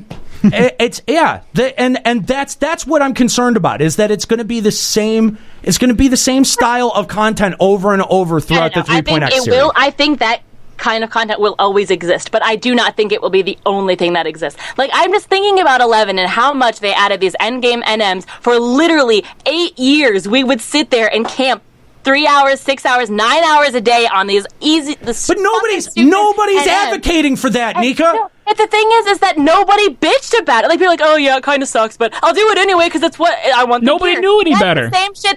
That's what's going to happen in this game. Yeah, that's what she's saying. Nobody advocated for Savage. Nobody advocated for ZNM. It still came. But it still happened. And what Square Enix and Yoshi P in 14 have been really good at is taking all of the good shit and leaving out the bad shit from all the other MMOs without being told to. Give them time. It's not even close to 3.1. And you're not even bitching that they've done something wrong. You're bitching that they just haven't done it fast enough for you. No. What I'm bitching about is that they're listening to the section of community that's saying make it easier and dumb it down and make it. Except in this live letter, all Yoshi said was get good. At playing your jobs. At playing your jobs, not at encounters. They've given them their one story mode. So are we going to get a Savage mode of the 24-man encounter? We don't know balance if it's going to be easy, though. No, we don't know. I think honestly, we're going to get a Crystal Tower type 24-man encounter, and then down the road, once like they said, they want to make free companies more of a thing. Once that becomes more of a thing, they will add more difficult content specifically for free companies. But no, I don't think out of the gate that the first 24-man raid will be hard. I think it will be Crystal Tower. It will be in the future that we get something harder, 100%. But why is that acceptable? Why is that okay? That's the thing that bothers me because here's the thing is that what Square Enix is paying attention to is they're putting out the dumb shit with the Nerf bats and then listening to the fuckwads that are saying that it's too easy. The longer you take to make engaging content, too the more hard. you're going to bleed. Too hard. They're listening to the fuckwads that are saying that it's too hard. The longer you take to have that really hard 24-man content, the more player base you're going to bleed, and the more of a chance that this game will fail. That's exactly it. You're going to start seeing negative returns on your end game community. Who are you bleeding more? Do you bleed more people by having content that's too hard or too easy? No, I don't know, because if you have challenging content that is properly incentivized, then you're forcing your player base to get better at the game. I don't think that a lot of people are going to drop out at the middle part of this fucking game, man. You push it and make it fucking harder. That's what I've been saying throughout this whole, since Heaven's Word dropped. Square Enix has the opportunity to push their community in a direction where they're getting better at the game and they're forced to get better or get the fuck out. You also realize that they don't need to make a decision within the first week. Like, yeah, there's a lot of these casuals or these people that get into a DF group and they say, oh, it's too hard. Square Enix didn't just, today, not even 7 days afterwards, go, oh, shit, guys, it's too hard. I guess we have to start dumbing down the new stuff. They're going to wait 3-4 weeks. And then when everyone's cleared it and are clearing it consistently, people start being like, man, I can't believe that I thought that this was so hard. This is actually really easy. And then Square Enix, no, I don't think they're going to keep catering to the casuals. I think they've given them their story mode, right? And if this live letter is any indication, you say, oh, well, it's just jobs. Well, it's also the only thing that they've addressed so far. We haven't had a chance to have the reactions to the raid in this live letter. I think in the next live letter, if people are saying that it's still too hard, they're going to say the same damn thing. Well, guess what? We gave you your story mode, so sit down, eat your shit shake. This and you know what? That's the fucking problem. That's the fucking problem. Is that, you know what? It's just like, here, eat your shit. But I don't want to eat. I don't. That's gross. No. Just eat your shit. Just Isn't that what we're saying right now? Eat your shit. We're telling them to eat their shit. All we're doing is sitting in here saying, "Oh, you think it's too hard? Fuck off." That's all we've been doing for the past hour and a half. No, I'm saying get better. You don't want to get better. I mean, isn't it a little sad that, I've seen comments in the fucking chat go by that have been anywhere from like, oh, well, the endgame community is only like 20% of the player base. Well, that's because you're not properly incentivizing participation in the endgame content. If some of those glamour pieces that people want, or the Odin stuff, if it was usable gear, had usable stats on it, I don't know, maybe more people would be into doing that. See, I don't. But then it'd be more common. I would hate that. We talk about conditioning players and the state of the player base, but the fact of the matter is that FF14's community cares more about glamour, mounts, and minions than about gear with actual stats on it. That is a 100% fact. So I think that in terms of gear and properly incentivizing, it's very hard at this point in the community because the community they've created doesn't care. And so they have to start small enough to slowly condition the people who just care about glamour to start caring about endgame before they can give us challenging enough content that won't push those players away. They've fucked the incentives in this game. They've completely fucked up the incentive structure in this game. Okay, now here's a question. Would you say that the endgame players, the players in Final Fantasy XIV are better or worse than the players in Final Fantasy XI? Worse. I mean, at playing. Wait. You're saying like endgame, no, just people in general. People in general. Players that play 14 are better or worse than 11. Worse. Absolutely worse. Why do you think that is? I'm gonna have to agree too, because the way that FF11 was designed, like that was a tough game. Yeah, but there was no mechanics. If you weren't good, if you didn't work together with people and pull your own weight, you didn't go. I beg to differ. Every single fight in that was literally throw a bunch of summoners with Garuda at it and blue mages with whatever that one move was. That was literally all of the challenge of 11. You could cheese it. Nothing. Just getting to end game required so much teamwork in that game that it was a challenge. I mean, how many times would anything in 11 was hard? This game was way hard. Raiding. He didn't even have the option of going out and doing it himself. No, nothing in 11 was challenging. Everything in 11 we look back on as challenging because it was tedious and it took a long time. No, but none of it was hard. No, but I would say that the player quality was significantly higher. I beg to differ. I very much beg to differ. When I go to a party and someone comes in with a stupid-ass sub-job like, this'll get me, I can sneak attack, trick attack on Samurai. Fuck you. No, like, seriously. The amount of stupidity in players is exactly equal. Like, the people who would come to a random party in 11 are the same as your duty finder scrubs. They are equal. In terms of endgame, I think it's equal. It's just there was different types of endgame. Nah. I'm gonna say the player quality in 11 was way better. I disagree. Anyway, what was your point, Juxta? No real point. I was just trying to provoke more discussion. Because, I mean, think about it. Just stirring the pot. Stirring the pot. Well, that's it. Making discussion. Because, think about it. To get through COP, you had to be good. And they didn't nerf that content for, 8 years? A long-ass time. So, that's all I got. And I mean, to Nika's point about 11, Nika was also in one of the best link shells in the history of the game.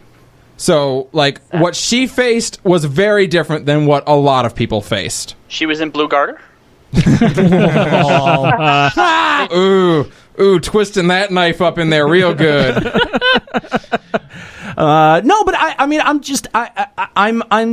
really concerned that even the Can you explain that to me, Aniero? Like, okay, look at the lifespan of this game. Okay.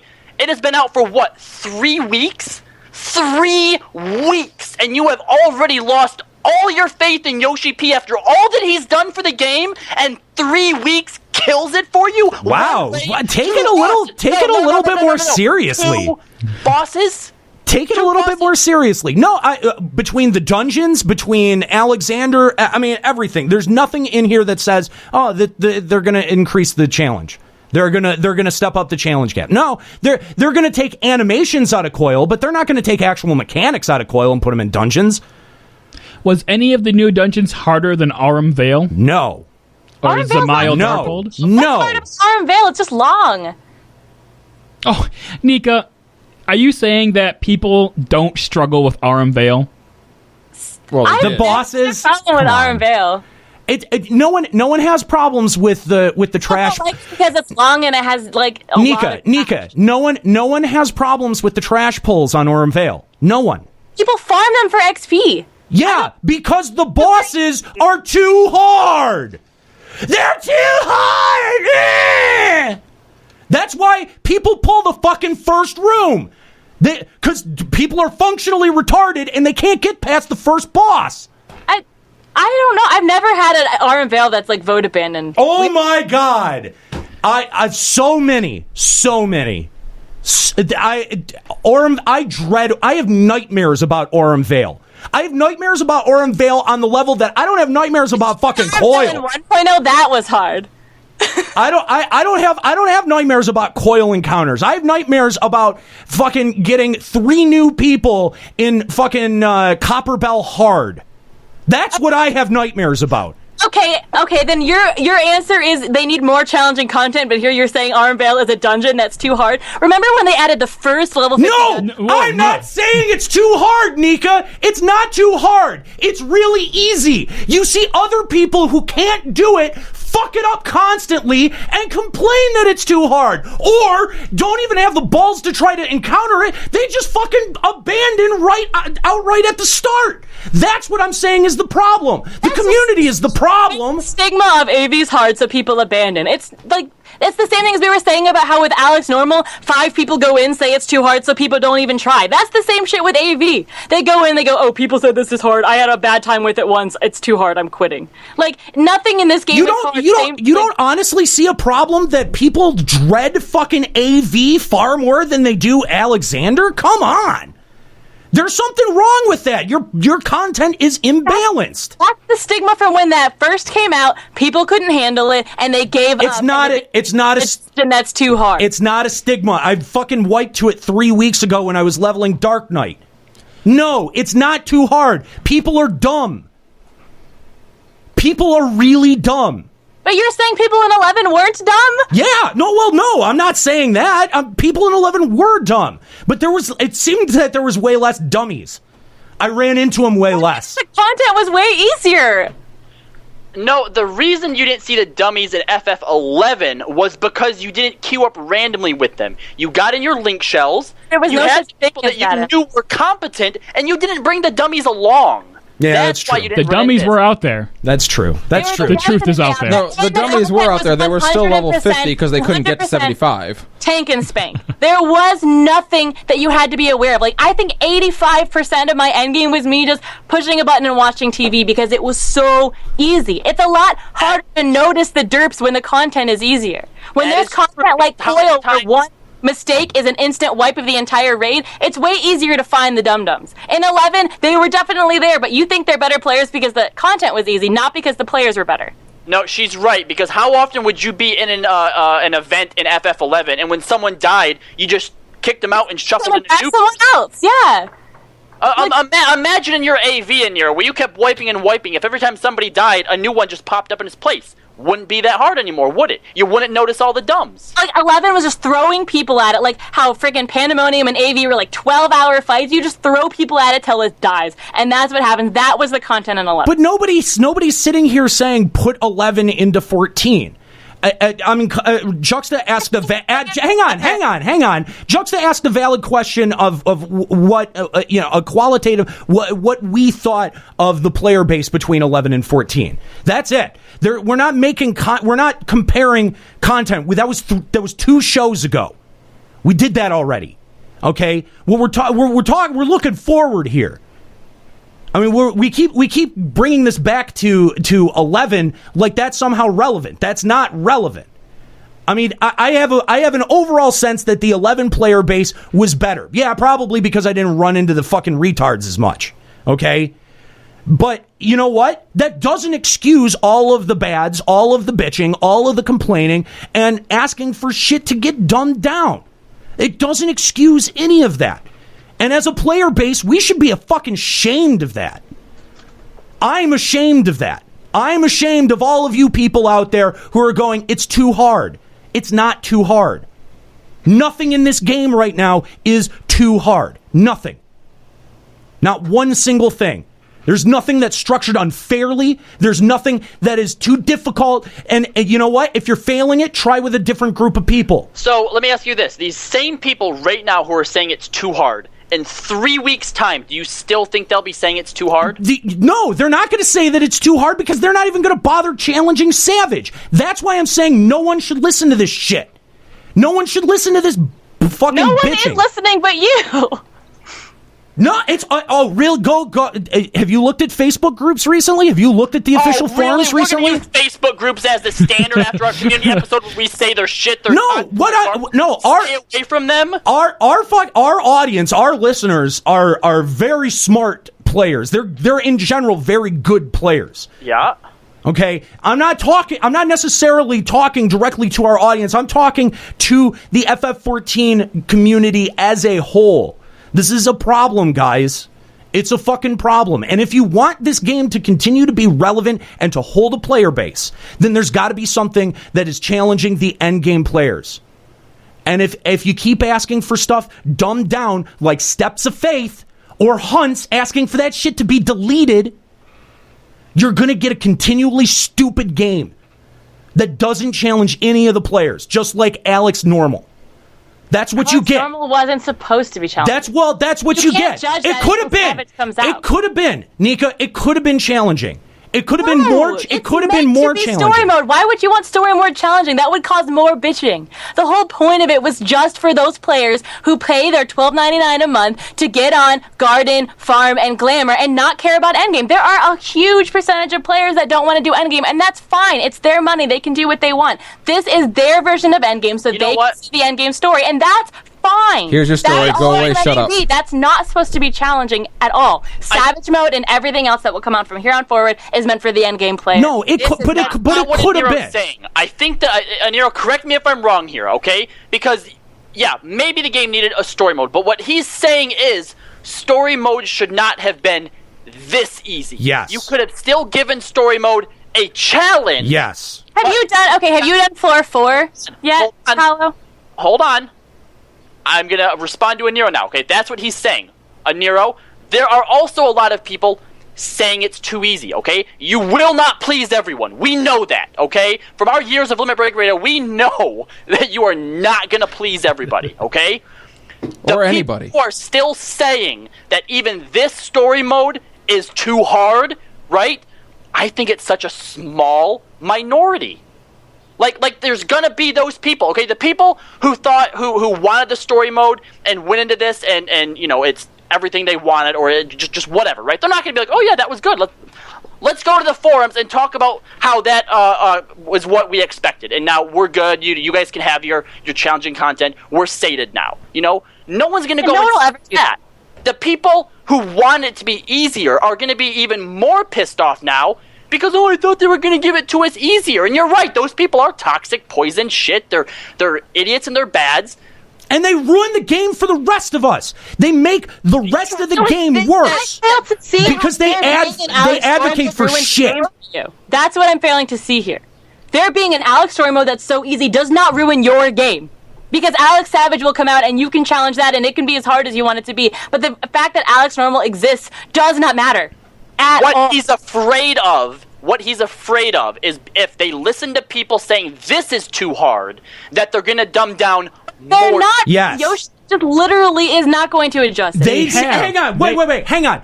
Yoshi P said nothing about Alexander at all during that live letter. Nothing. All of the Get Good comments were related to fucking jobs. Read on it. There is nothing that indicates that Yoshi P will not will look at all the bitching and go, oh yeah, that's not valid. Then why are you mad now? Be mad after the next live letter. Every single thing Yoshi said was, we're going to wait until Alex Savage to see how these things go. That's what he said about everything. They're not thinking at all about Alex Normal because it doesn't even fucking matter. It's easy enough. Like, people literally just wanted to go into the gate to Coil and just see the cutscenes. And that's then why not just give them the fucking cutscenes and not even bother with the fights, man? Because it's not worthwhile content to do. The only reason to do it is it pushes your eye level right now. This is good for them. This is what they enjoy doing. It's easy, yes, but it's not so easy that it like Floor 4 is not face roll easy in Duty Finder, let me tell you. I will never Duty Finder right now, because it's the second think about this, okay? Three-quarters of the content that came out is Duty Finderable in less than a week of when it came out. Like, you really don't see a problem with that? Like, that's not an alarming path of progression to you? Because the person who logs on twice a week because they have a family and work and they just get on to get their gear to play the game and actually have somewhat of fun playing with friends. Boo fucking who, man? No, boo fucking who. What you're mad about is this is content that they released that is not for you. It's you wanted all the content that came out here in Heaven's Ward to be for you. No, I wanted it to be for a better endgame community. I thought better of our endgame community. Normal is not endgame. Yes, that's it. It's not endgame. But it is. Because most of the players aren't even going to bother challenging Savage now that there's no reason to. Right. They got my story mode. Then they're not doing endgame. That's the whole That's it. point. They're not doing endgame. They've never done endgame. But they didn't do Coil either because they didn't give a shit. But they'll sit around and endlessly claim that they're doing endgame or endgame is too hard, and this is the shit that they're talking about. You'll know better. You'll know better than they will. Okay. Yes, they'll claim that they're doing endgame, but they're not. That's good for them. How nice. The problem is that Alexander Savage withholded. This game has gotten easier from 2.0. Yes. It has gotten a lot easier because overall, Aurum Vale, hard instance. Stuff. What? Okay, why don't you compare 3.0? Hold on. Compare 3.0 to 2.0. Not 2.1, not 2.2 to 2.0. What were you doing at this point in 2.0? You were Ampedor Keep was hard. Darklight Tome. If you did not have a good party for Ampedor Keep, you would lose.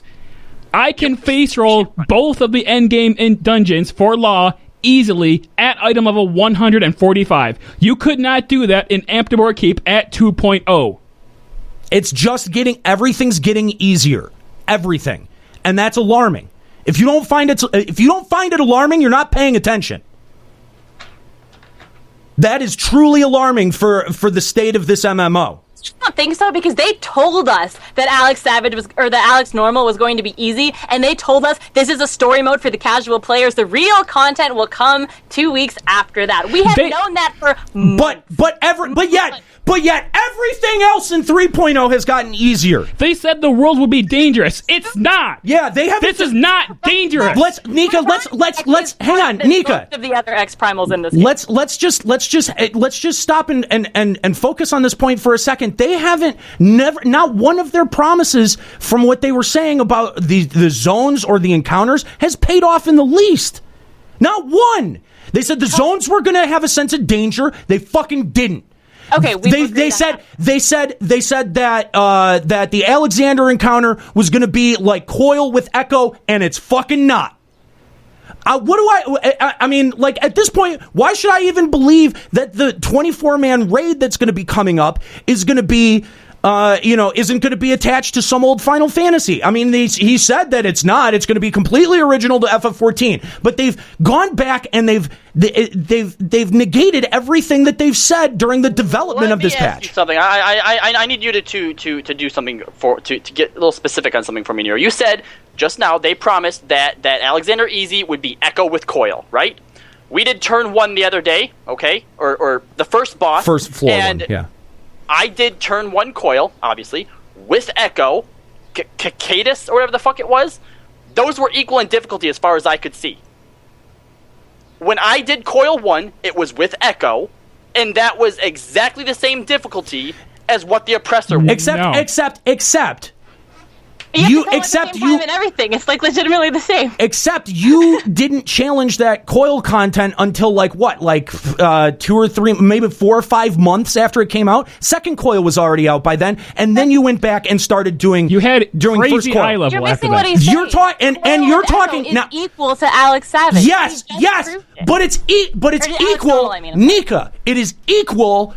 Fucking 5 days out of the patch of Alexander versus 5 months when Kallo did it. Okay, there's context. There's context that people have to learn. They said from the start it's Coil with Echo. It's not, but and you got Echo after with a quarter of the mechanics. It's got 2 mechanics. And what did Cicadus have? It had the same thing. It splits apart. You feed the slimes and you kill them at the same time. And 2 mechanics. Bad stuff. 2 mechanics. It's the same thing. It's not the same. It's 2 of Alex is the same as turn 4 with Echo, with a cool mechanic where people get to ride around in tanks. And you don't see a fucking problem with this? What they said it would be. It's not like they said it was going to be the hardest content, and then this is what they gave us. No, that isn't what. No, with Echo, and it is. No, that you're right. That's not what they said. What they said was it was going to present a challenge on the same level as Coil with Echo. Not that it was going to be the exact same fucking mechanics as Turn 1 with Echo. I mean, come on. Like, you don't. Yeah, like. Hang on. No, when Binding Coil first came out, Turn 1 was a roadblock for some people. Alex, floor 1 is a roadblock for exactly no one. They did not. I mean, the mob splitting was a mechanic that the FF14 community hadn't seen before. So there was a lot of people who didn't understand that about Caduceus. Okay, what about had Echo though? What about Alexander is not understandable right from the get go, like from the first 5 minutes that you're encountering that content. A lot of the mechanics. It still took people. It took people twice or 3 or 4 times the amount of time to get through turn 1 than it took to get through floor 1 of Alex. And they introduced no unique or new mechanics in Alex T1. It's just a recycle of old shit. And keep in mind that when you had Coil with Echo, you had 5 months of people knowing how to do the fight, learning it. This is 3 or 4 days after it dropped. It doesn't matter because they said it is the difficulty of Coil with Echo. They didn't say Coil with Echo is people knowing how to do it, having Echo, and being able to face roll it. That all comes along with it. It is the difficulty of Coil with Echo. Done. Not Coil it's not. with Echo, no. but not the gear. Bullshit. Not Coil with Echo, but not the knowledge. Bullshit. Coil with Echo is what this is. No. Coil with Echo turn 1 was not hard. That's the point. It was harder than Alex's.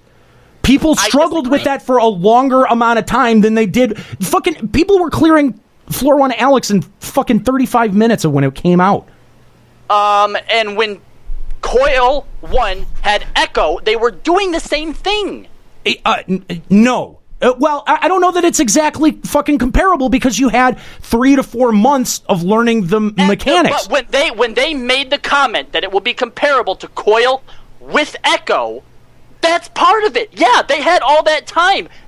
Coil is that easy now. That's what Alex is supposed to be, okay? And this obviously isn't for you. You're right. It's shit. It's super fucking easy. The people who are whining are so bad, and this is probably a waste of development time, okay?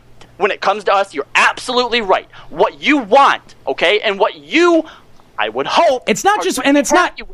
...is, in general, is when Savage comes out next week or the week after, whatever it is, okay, that's where you're going to find your place at. That's where you're going to wipe over and over and over again, and everyone's going to say that it's too fucking hard. They're going to be exactly right, and no one's going to change a damn thing about it.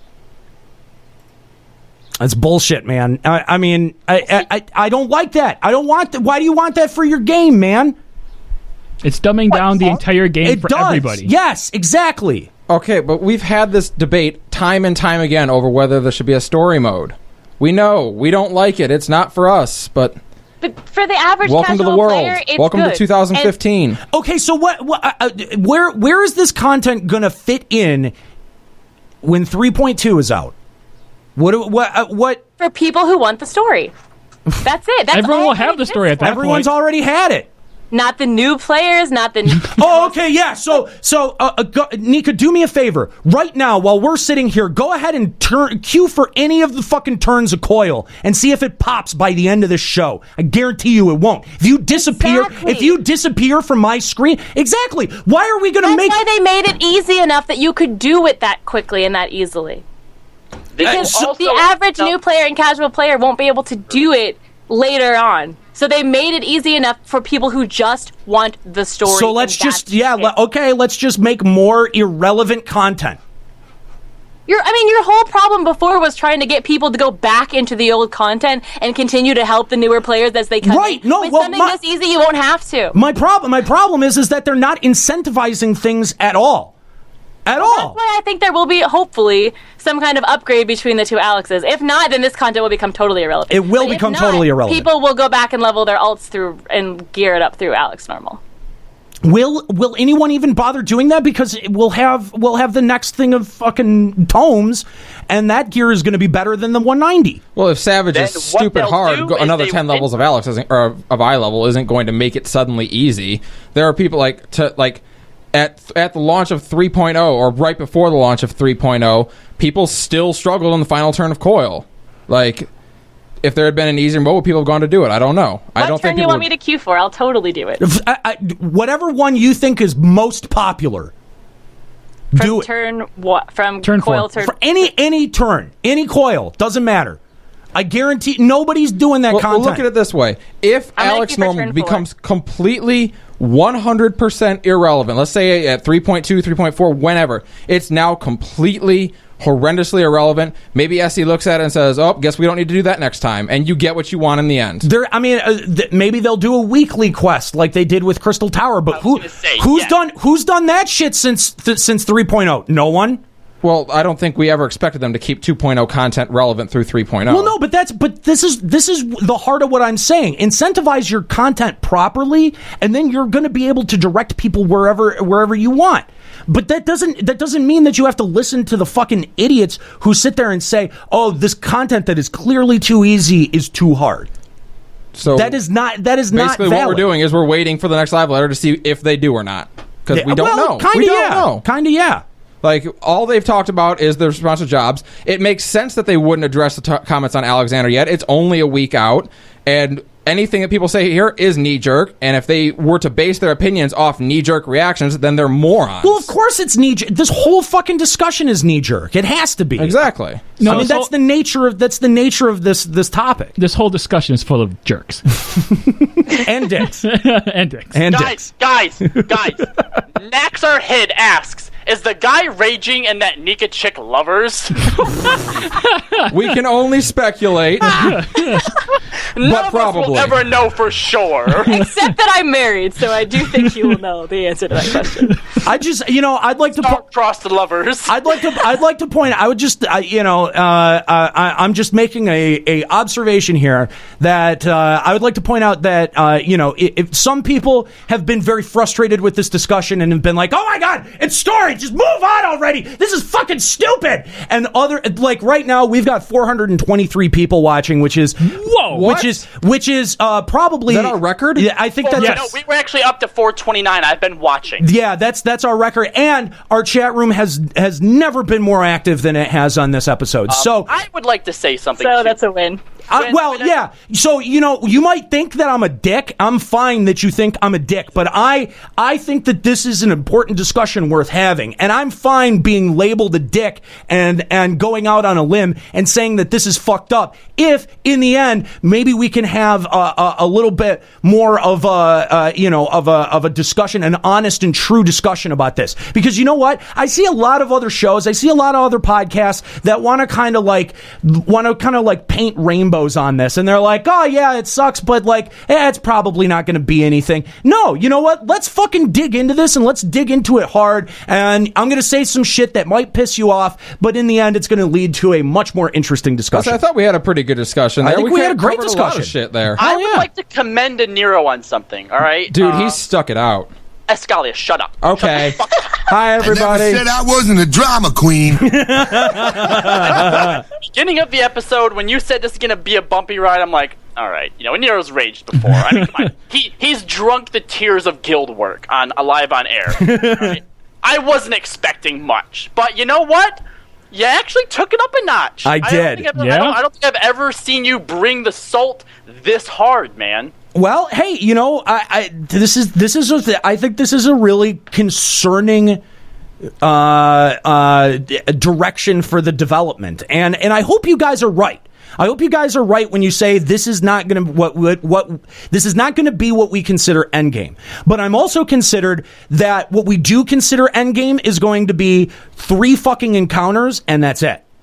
And I don't want that. That's what we had with 2.0. There were three challenging encounters, and then there were four more challenging encounters that were never properly incentivized. Right. And I don't know that Square Enix learned their lesson, because they looked at the numbers that they got out of people clearing Savage Coil, and they said, oh, well, we're probably not going to do that again. But what they didn't look at is how did they incentivize? Why weren't people queuing for that? Why weren't people trying to get through that encounter? It's because they didn't properly incentivize. Right, but the new Savage Alexander is supposed to be the same difficulty as what Savage Coil was, isn't it? It's it's supposed to be harder than Savage. Okay, so if it is, let's say this comes out in next week, whenever it is, okay, and Nika is sending us messages 2 weeks after the fact saying, holy shit, we only just got the oppression at 20%. Holy fuck, this is fucking tough.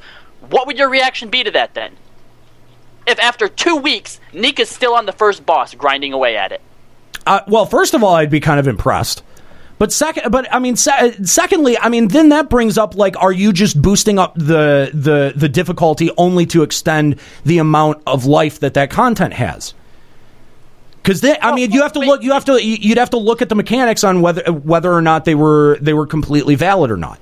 This is why I have faith, and I think you should too. Okay, I think that what Square Enix has delivered here, they are delivering to a specific group of people. Okay. And what they're going to be delivering to us next week should not be indicative of what we got now. Okay. Because what's coming next week is being delivered to a different group, right. A different demographic of people. No, and I agree with that, but I guess what my concern is that the future content that would be considered endgame content I think would be on that level. What I extremely valid point about is the differing content. Are we just going to get the same formula from 2.0? Right. Hopefully with Airship, it is more than just go to this location, kill this boss, okay? Hopefully we get something that is salvageable. If the only endgame we get is Alexander for the rest of 3.x, I will eat my words. But I do not believe that's the case. Okay, all right. We'll find out because that's primals aside. Because that's exactly what I'm saying. Yeah, what he wants is some type of new event. Yes, I'm talking something that has to do pop items, something that has to do with 24 something new. FC content, something new. Anything. If we do not get anything new in the entire 3.x series, I will eat my words. But I do not think that that's the case. Okay, we'll see. I mean because that's what I am most concerned about is that the content differs in some way from what we got throughout the 2.x. I need to bring something additions. up here. Yeah. Saying that you're going to eat your words is one thing, but it's so metaphorical and figurative, right? I think, Nika, that come 4.0, if you have to eat your words, quote unquote, that you should have to do something to go along with that. Okay, but aren't you on my side in this discussion?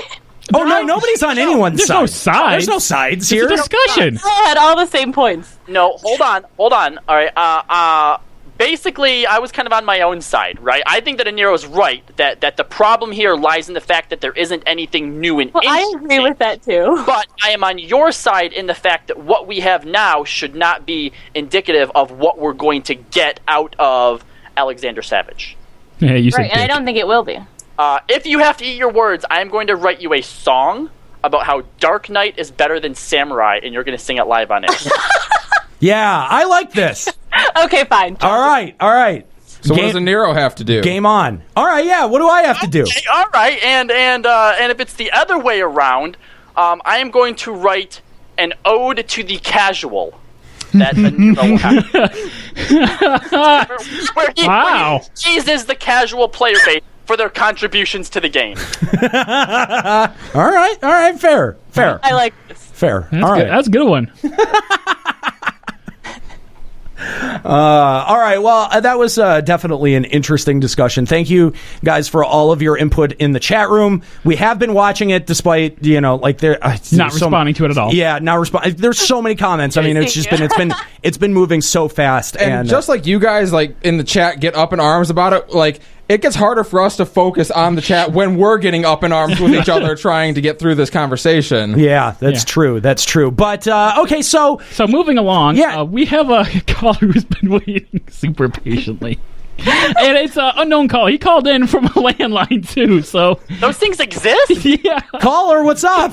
Are you there? Hello? Hey. Sorry for burning through your minutes. What's up? Oh, I had several things I wanted to say. Who is this? Who's calling right now? It's me, Robert from New York. Remember me? Are you the first caller? Did you call earlier? Yeah. Oh, you son of a bitch! You tricked me. Hey, what is this? You don't get 2 calls per show. Hey, you don't get 2 calls. Awesome. You don't get 2 fucking calls, man. What do you think this is? Hey, lay off Rob. This was obviously Juxta's fault. Whoa. Let's not go blaming the call screener for the callers who are on the show. What is this, Juxta? What is? Do I need to start taking responsibilities away? You're not hitting drops like you should. You're bringing the same people into the call. Jesus, did you even try? Right? What the fuck, man? Guys. They're numbers. I can't read all those. He's still been waiting. He should get to say something. Yeah. Are you there, Robert? Yeah, I'm here. All right, what do you want to say? Well, some of the things I wanted to say were... One of the things I wanted to say was that there was chocobos dancing in the the chocobos that were dancing in the background a half hour earlier. Yeah. This is not relevant at all to what's going on right now, but okay. Irish river dance. One of the other things I wanted to say is I think the bet about eating your words is interesting. I also think that... Why is it that way? Hang on, you just kind of glossed over that. Why is it interesting, man? I don't know. What do you mean? What do you say? The thing about somebody eating their words, you said that was interesting, but then moved right on. What do you mean? I mean, the bet you made. The bet. Eating... I mean, the bet that you made when it came to Yeah. What about? But yeah, you meant. I think he just means in general. Okay, all right. Kallo brings a good flavor to the show. All right, cool. So are we just pointing out? Are we just making casual observations now? Juxta's sweaty. Yeah, well, I'm smelly too. Yeah, I mean, if we're just gonna point stuff out. I mean, Nika's not wearing a helmet and it's Goofy Hat Day. We have lots of live viewers today. Did you notice? What else? I was wearing. What else? Are we okay? Like I gotta ask. Are we playing I Spy? I Spy with My Little Eye. There were some chocobos dancing in the background 45 fucking minutes ago. Because like Kallo's not in this room.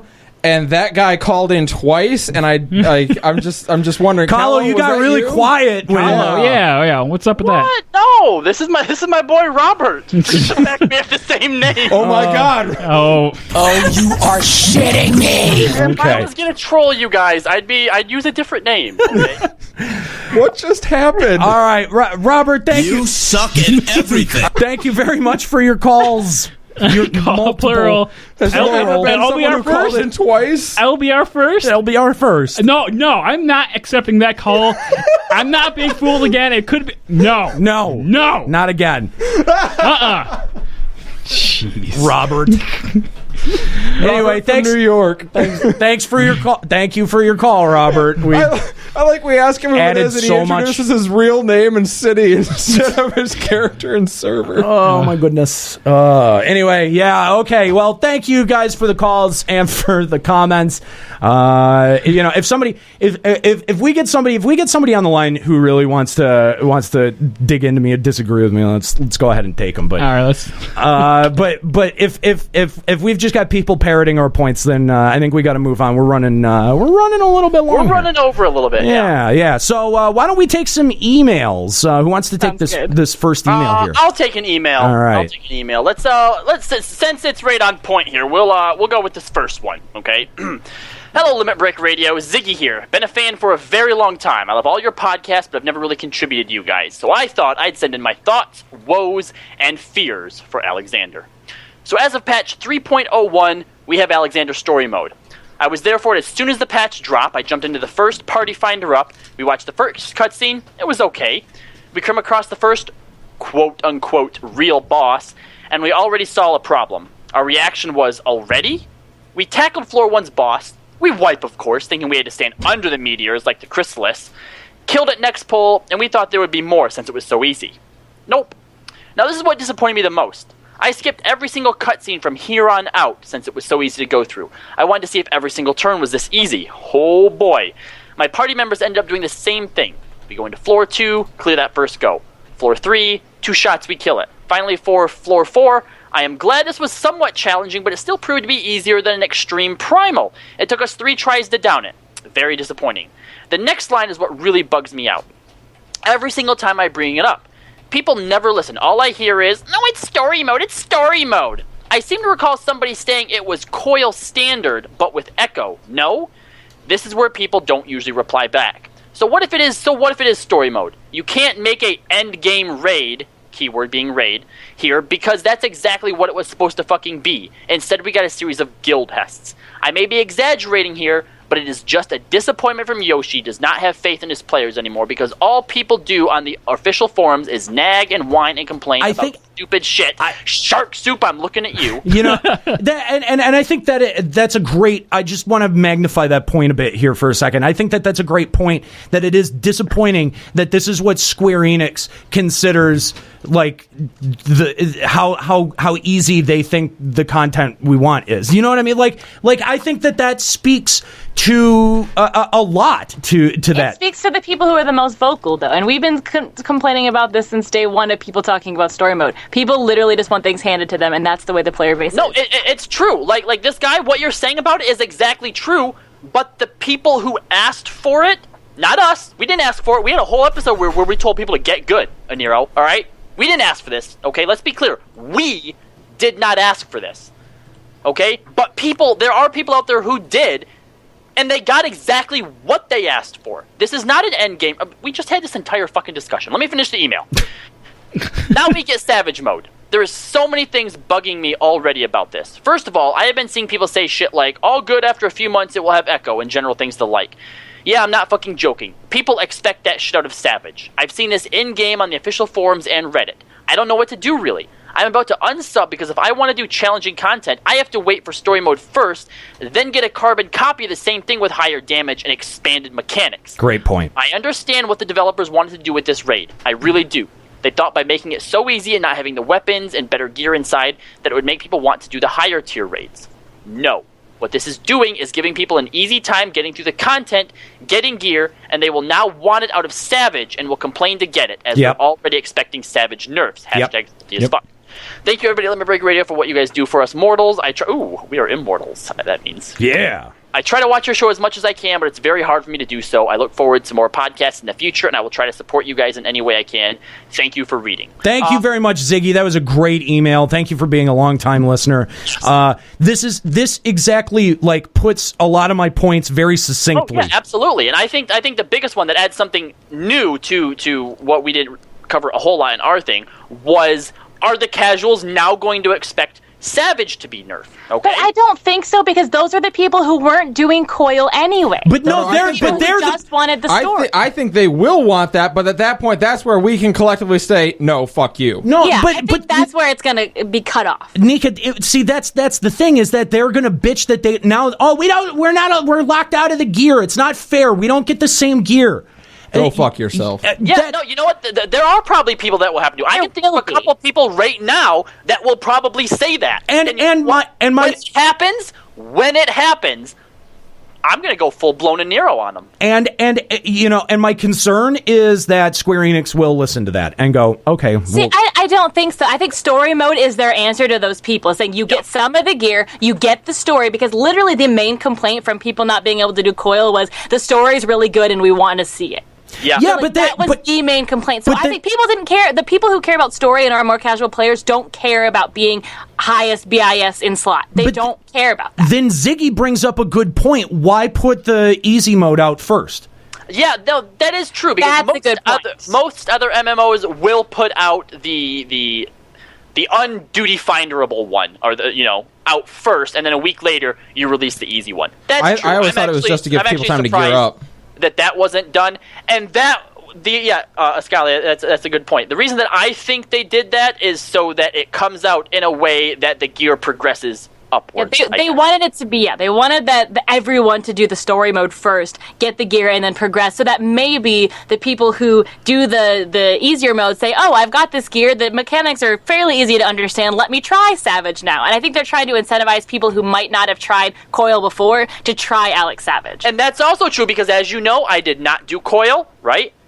And I plan on attempting to do Savage. Interesting. Oh, really? Yeah, really. With what static? I think I might have to Samus it, man. What? Really? Pug this Hero. is going to be harder than Savage second Bahamut. Yeah, well, when I did it was way past. So yeah. I think I'm going to become a Pug Hero, guys.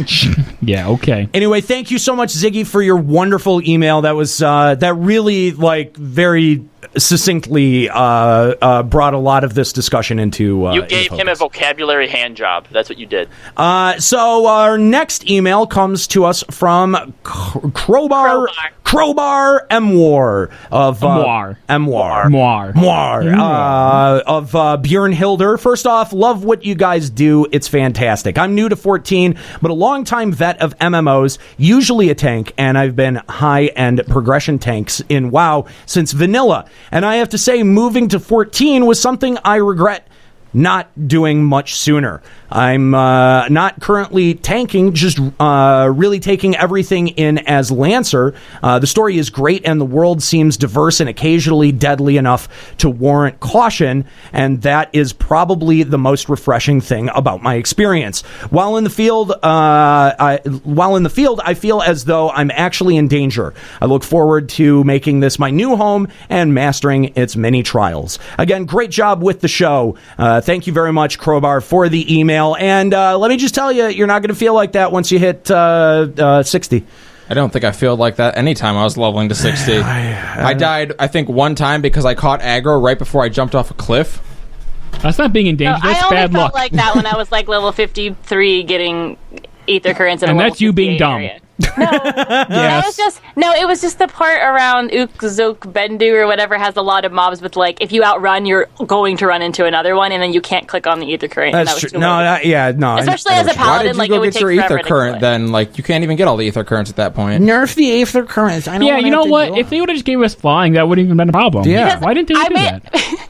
Because I just made it a point to get all the ones that I could get right off the bat so that I can get flying the second I finish the dungeon and not have to worry about exploring after that. Well, yeah, but I mean, you could have done it like when you had to go get all the other ether currents in the northern part of the zone. Nah, I wanted to do them. Well, that's why you died. And I felt a sense of danger. It's a good thing. I'm not complaining. It's a good thing. All right, Kallo, why don't you take this next email here from Kaji Kaizu? Crew, Kaji Kaizoku from Twitch, and Tayan Galar from Midgar Sormer here. Just thought I would write in my thoughts on the whole Heaven's Ward expansion. Well, first off, the size of the expansion reminds me of the Outer Oregon expansion from FF11 and the sheer size of the world added. I do have a few gripes with it, though. Well, I get the fact that SE wanted the world to feel dangerous, but I feel the fact that every monster other than the elementals aggro is super annoying. That's the thing is that, yeah, it's everything except fucking elementals. Everything aggro's and for, like, no apparent reason. Mm-hmm. Most zones feel like the Beastman camps with how aggressive everything is. But once you get flying, the annoyance of constantly getting attacked goes right out the window. Also, the side quests, most are really stupid in story. I got up to a certain set in the Forelands and said screw it and stopped reading the quest text altogether. And don't get me started on Moogle Hell. Also, the back and forth for the long-ass quest lines is super irritating. With all this said and done in this expansion, is a fantastic one, minus the gripes. Was the best $45 digital collector's edition I ever bought. Just thought I would throw my 2 cents in, keep up the great show and great Twitch streams. From Kaiji Kaizoku and Tayan Galar. Thank you very much for the email. And I think that all of those complaints are pretty valid. Any quest that has a picture that pops up when you click on it is worth reading the text. All the rest of them are not worth Yes, that's what I discovered after I was done with the Churning Mist, and so I had missed out on the whole Palm Guard. Talking about the idea of being able to just run through zones anyway, somebody was shouting the other day that they wanted it to be like, was it FF10 or 1.0? I can't even remember where if you got hit, you got knocked off your chocobo. What game was that? Which one was that? I think that's in WoW. Yeah, no, but that was like in FF10, wasn't it? Where if you got hit 3 times on your chocobo back, you get knocked off. Oh, one of the other FFs. Oh, I don't remember. I don't know. I don't It was recall. at some point like they wanted that in this game. Like it's like heavy is annoying enough. 1.0 that used to happen. Yeah, I thought so too in 1.0. Well, but like I don't know. Heavy is not even like that big of an issue. Yeah, like it's more of like a mild annoyance more so than like, hey, this is something that's gonna fuck up your day. If they wanted to make the zones a little more dangerous, extend the amount of time before mobs will give up and run away. That wouldn't even help because you just outrun them. Yeah, even heavy, you can outrun them. Yeah, well, you can't outrun them, but to be honest, you should have a good enough lead that it's not even an issue. And now you have flying, so it doesn't matter. No, yeah, once you have flying, I'm out of ideas. What's the point? Nika, why don't you take this next email here? Sure. All right. Hello, LBR. First time sending in an email. Been listening since the launch of 2.0. I was having a rough day and was doing my dailies. Went into low level and score Ifrit easy mode. Nice. After having a nice quick rally with the group, I pulled and we unleashed on the beast. After the fight, we said goodbye and I waited for everyone to vote, commend, and leave as etiquette. When I went back to read the chat log after I left, I realized our black mage was Nika. Oh, I'm sorry. I was going to say, I just had Ifrit the other day. You guys won? There it was, my chance to say hello to Final Fantasy Woman Crush. Oh, gosh. Oh, my. Suddenly awkward. FFFL. Facepalm. Anyway, it was cool getting to fight alongside you, Nika. Hopefully I will get to see the rest of LVR and more of my duties. You guys run a great show from the debates, discussions, jokes, and drops from Kimmy Castle Fairy. Oh, hi. I was just going to reply. I had Ifrit the other day, then she was talking about the same one. Yeah, you were talking about the same fucking thing. Dude, I had a person in Fracture recognize me and start talking about Limit Break Radio to the other people in the group who didn't know what it was, and he was watching him try to explain what Limit Break Radio was. They're like, they're these assholes that you like to listen to anyway. And his reply, then one of the group's reply is like, so what, they're like the androids from DBZ, like they're bad but you like them? And he's like, they're more like the Ginyu Force. Meanwhile, they all look at Eskalia, they're like, he's talking about you. You're one of these dudes. Yeah. You have been dismissed from party. I am hilarious, and you will quote everything I say. Kallo, why don't you take this next email from Kasumi? Sure thing. From Kasumi, Cascade of Lamia. Hi, LBR hosts, and number 6. And number 6. What was that supposed to mean? It was in parentheses, so I assume she wanted us to talk down on you. I would assume so. Thanks, Who was this from? Kasumi. Cascade. I hate you. Good job. I'm currently listening to episode 20 of a Radio Rogadin. Yes. And figured I'd finally take the time to send an essay email. Oh, geez, an essay? I've been a listener since the later era of Final Fantasy XI LBR. I don't remember when it began exactly, but I remember finding a website during one of those aimless nights where I started browsing historical events on Wikipedia and somehow wound up listening to Star Wars fan-made audio dramas and discovering the wide world of this new thing called podcasting. That is the most fascinating way that anyone has found our show.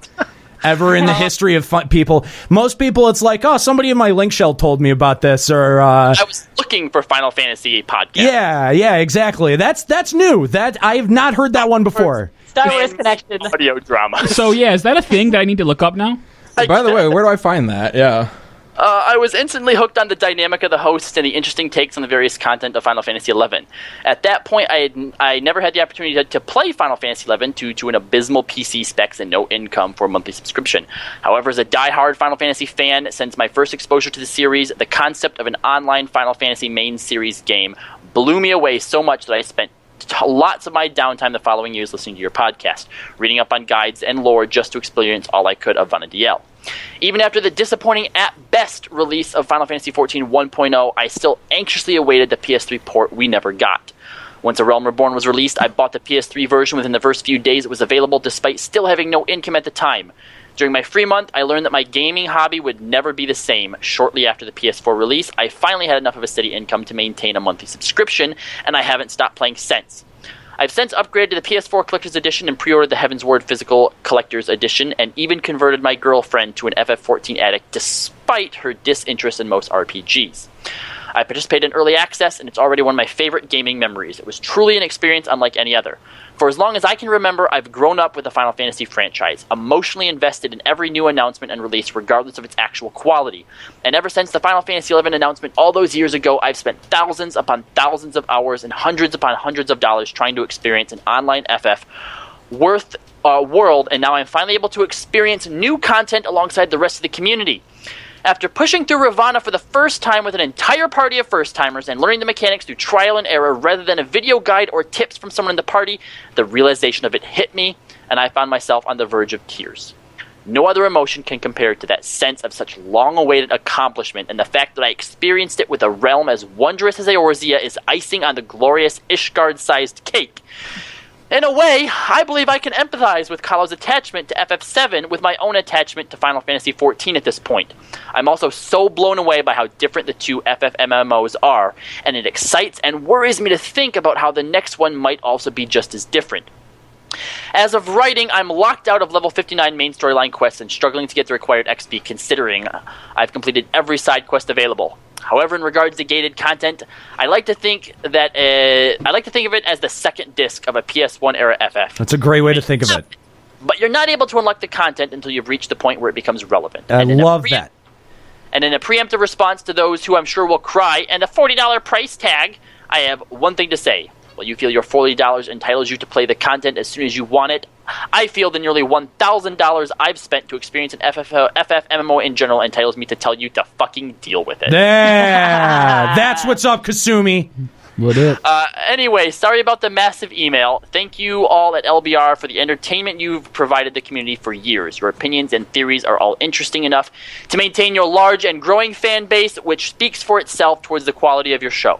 Before I go, I would like your opinion on something. I've heard a lot of hate towards the Aura race, but I don't see where it's coming from. It might be my fanatical blinders, but I love the design and lore of the race, and I'm fully supportive of the first new playable race since the initial 5 in Final Fantasy XI.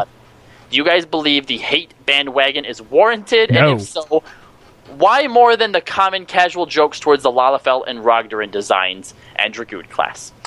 Love to LBR from Lamia, Kasumi Cascade. Thank you so much for the email. That was a great email. Well, just so you know, for starters, the Aura is the master race because, obviously. Do you guys have ears?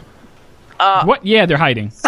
under my horn. Yeah, we were waiting for in the vault. One of our guys dropped immediately. They had that glitch where they get in and they immediately like crash. So we're waiting for him to get back, and I'm just like staring at this Aura there, and like, is something on my face? And I was like, do you have ears? And she looks like, they're protected. I have to go re-roll my character. I don't have ears, and it's weird. Look, They're protected by the horns. Lalas don't have knees. Aura don't have ears. Rogadin don't have personalities. How do you put earrings on? All right. Wow. Okay. Drilling into the bone. Racist. Does drilling into the bone hurt? Yeah, you know. I don't think that there's Aura hate, is there? I mean, I know that No. Aniero was upset at Juxta, but I don't think that I've seen like widespread Aura hate. No, I don't know. He just hates me. Yeah, no, that's much more of a personal thing. I think, but everyone does hate Lalafell, and everyone hates Dragoon. So that's very true. Yeah, those are fair. Those are fair. And Rogadins are ugly. Well, obviously. That didn't even need to be said. Yeah. Why did you say that? Yeah. What? Duh. I like breaking Nika's heart.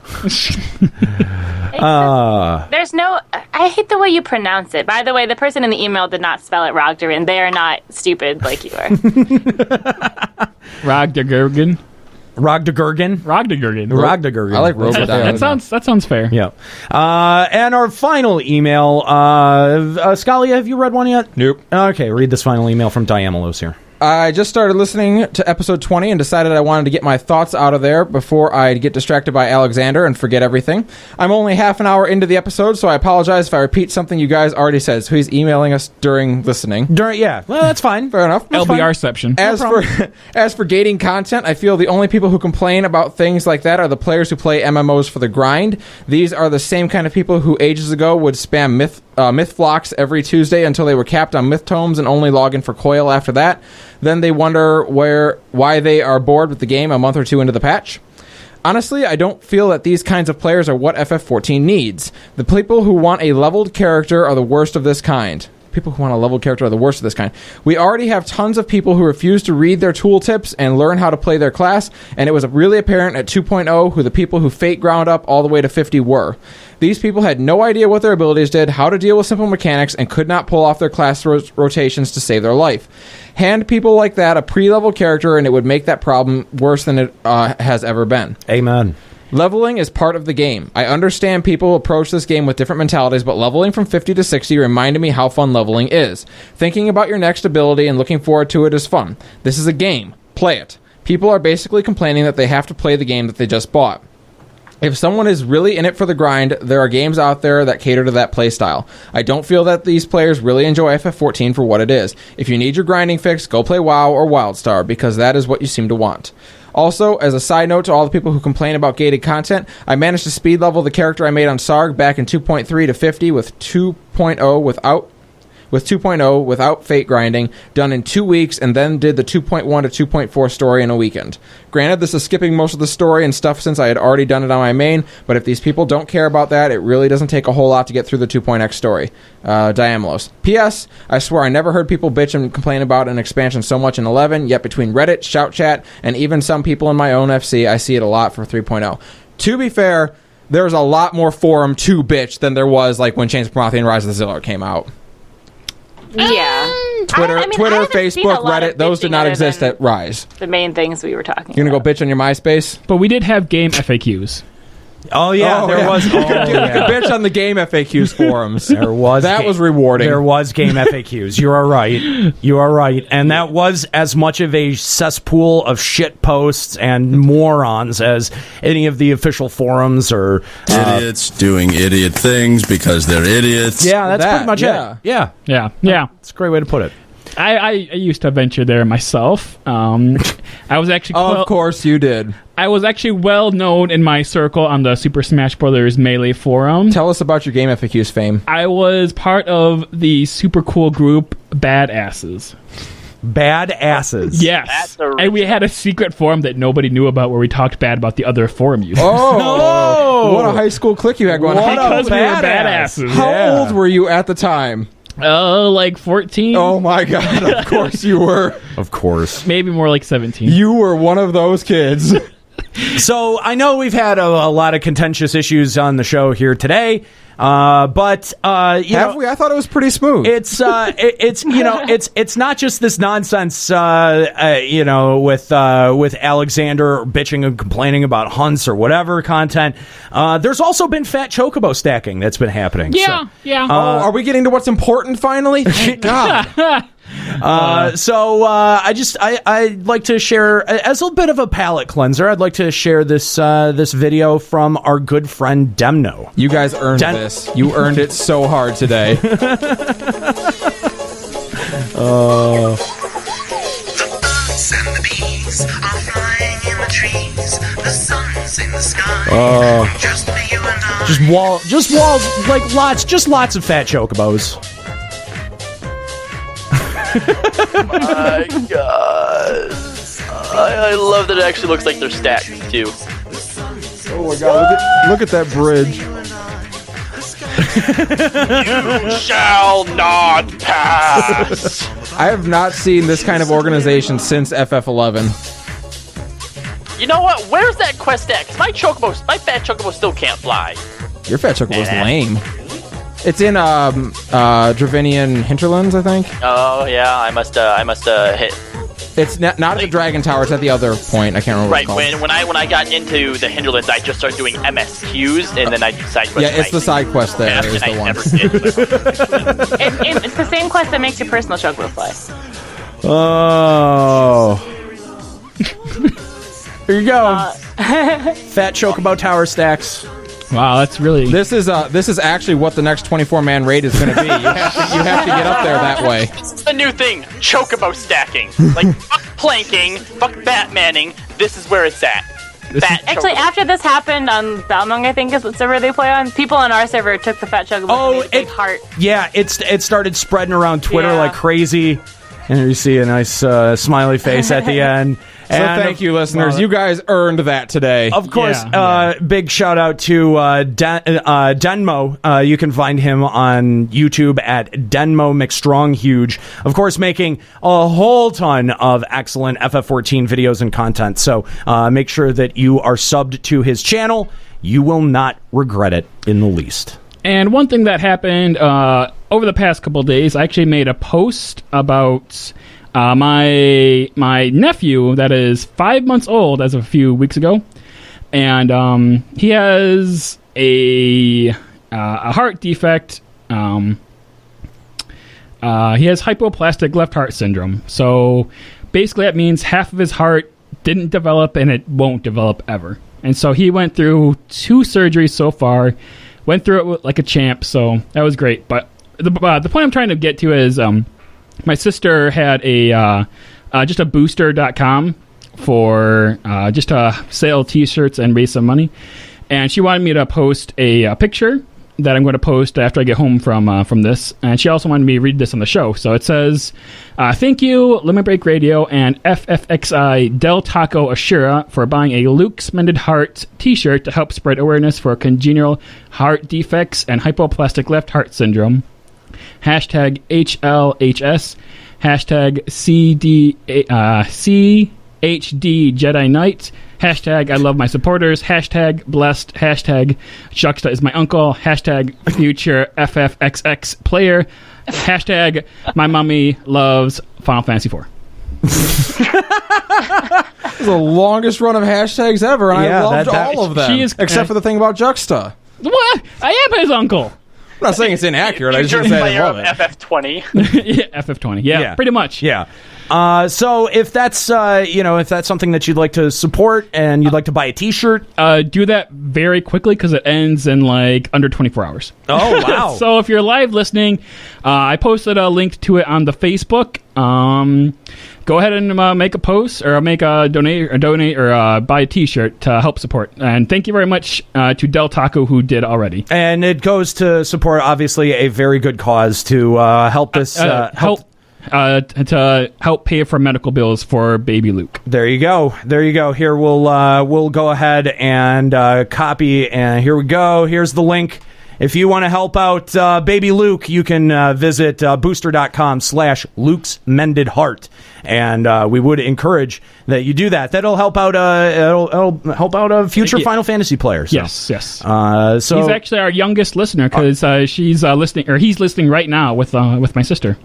I don't recommend you allow babies to listen to this program. Well, baby is maybe just no one like 3 to really to 50 no one or that so. can comprehend or repeat anything that's said. I can't imagine that our program makes for very functional adolescents. And in fact, it's probably hazardous to your health. It's So now you have gonorrhea. so yeah.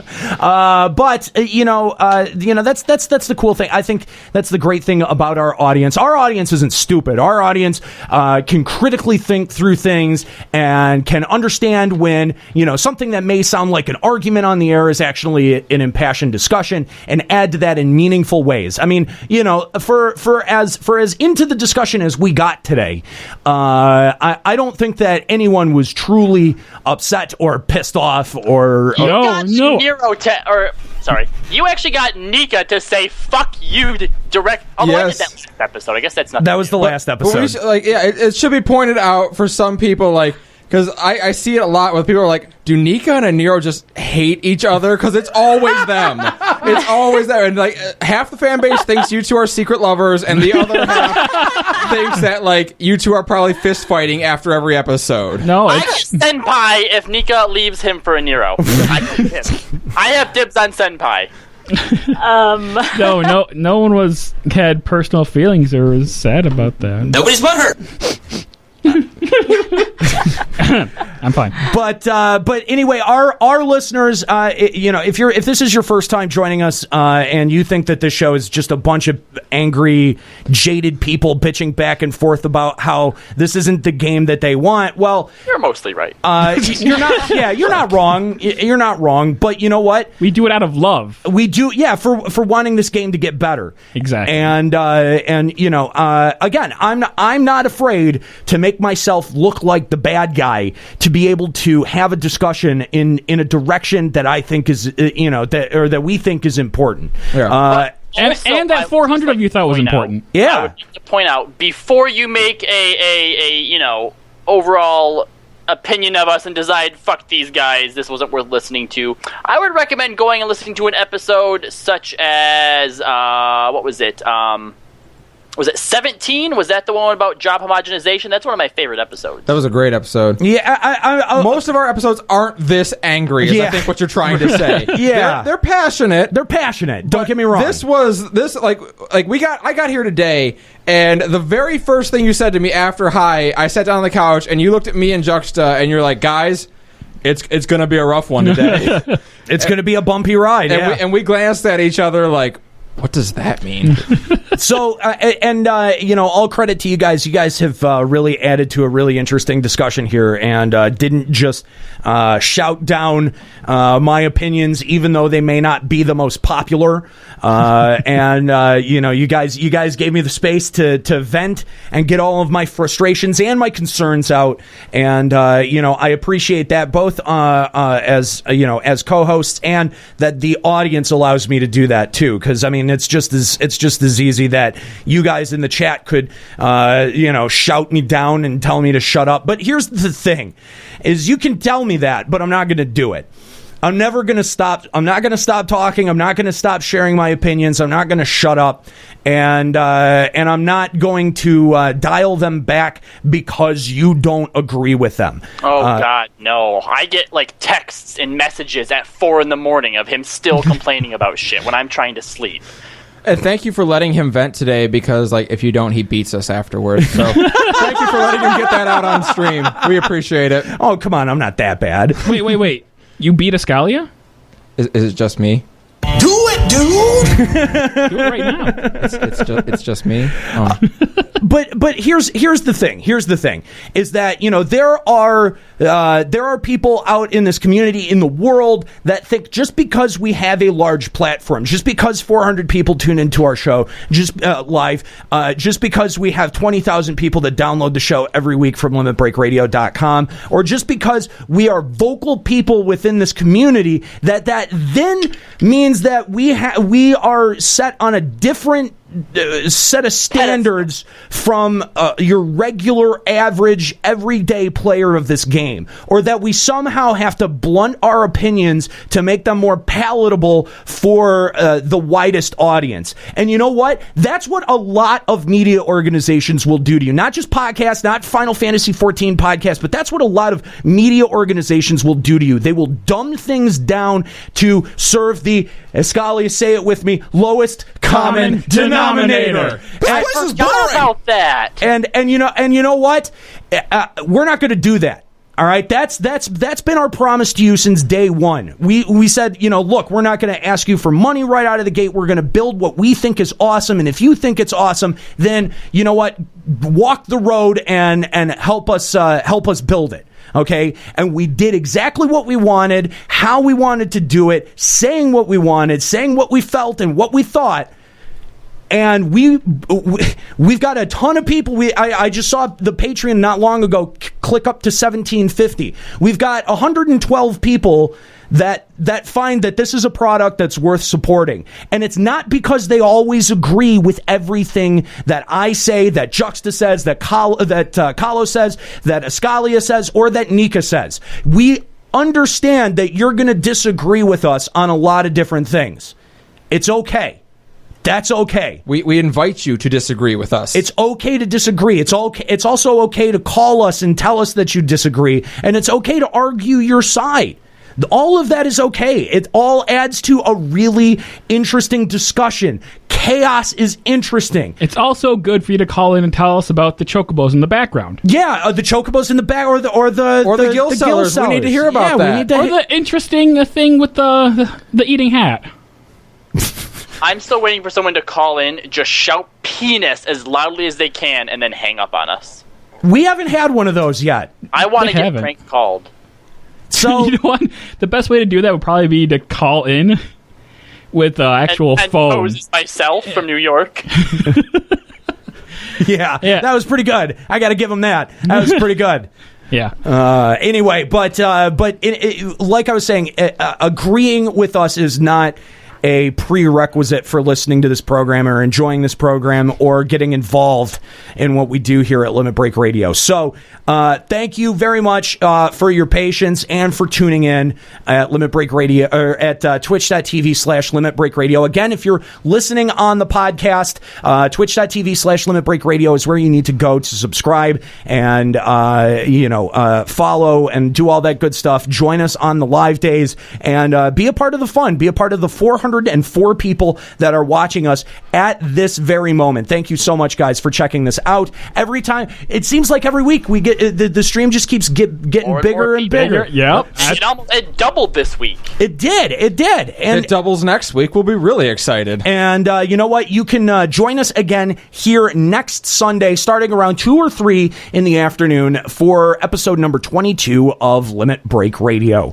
Thank you guys so much for tuning in today. I want to thank my co-hosts again. They've been remarkably patient with all of the bullshit here today, and of course you, the viewer, being so patient, so smart, and being able to critically think about things. Guys, I think so highly of our audience. Even if I don't think the world of the FF14 community right now, I think so highly of our audience. And thank you guys for being as smart and insightful and as willing to submit content to us as you are. So thank you. Can't thank you enough. LimitBreakRadio.com is the website, and that's going to be it for this week. For Juxtaposition, Kallo Landis, Eskalia Ryumasa, Nika Kayanian, I'm Aniero. Keep listening.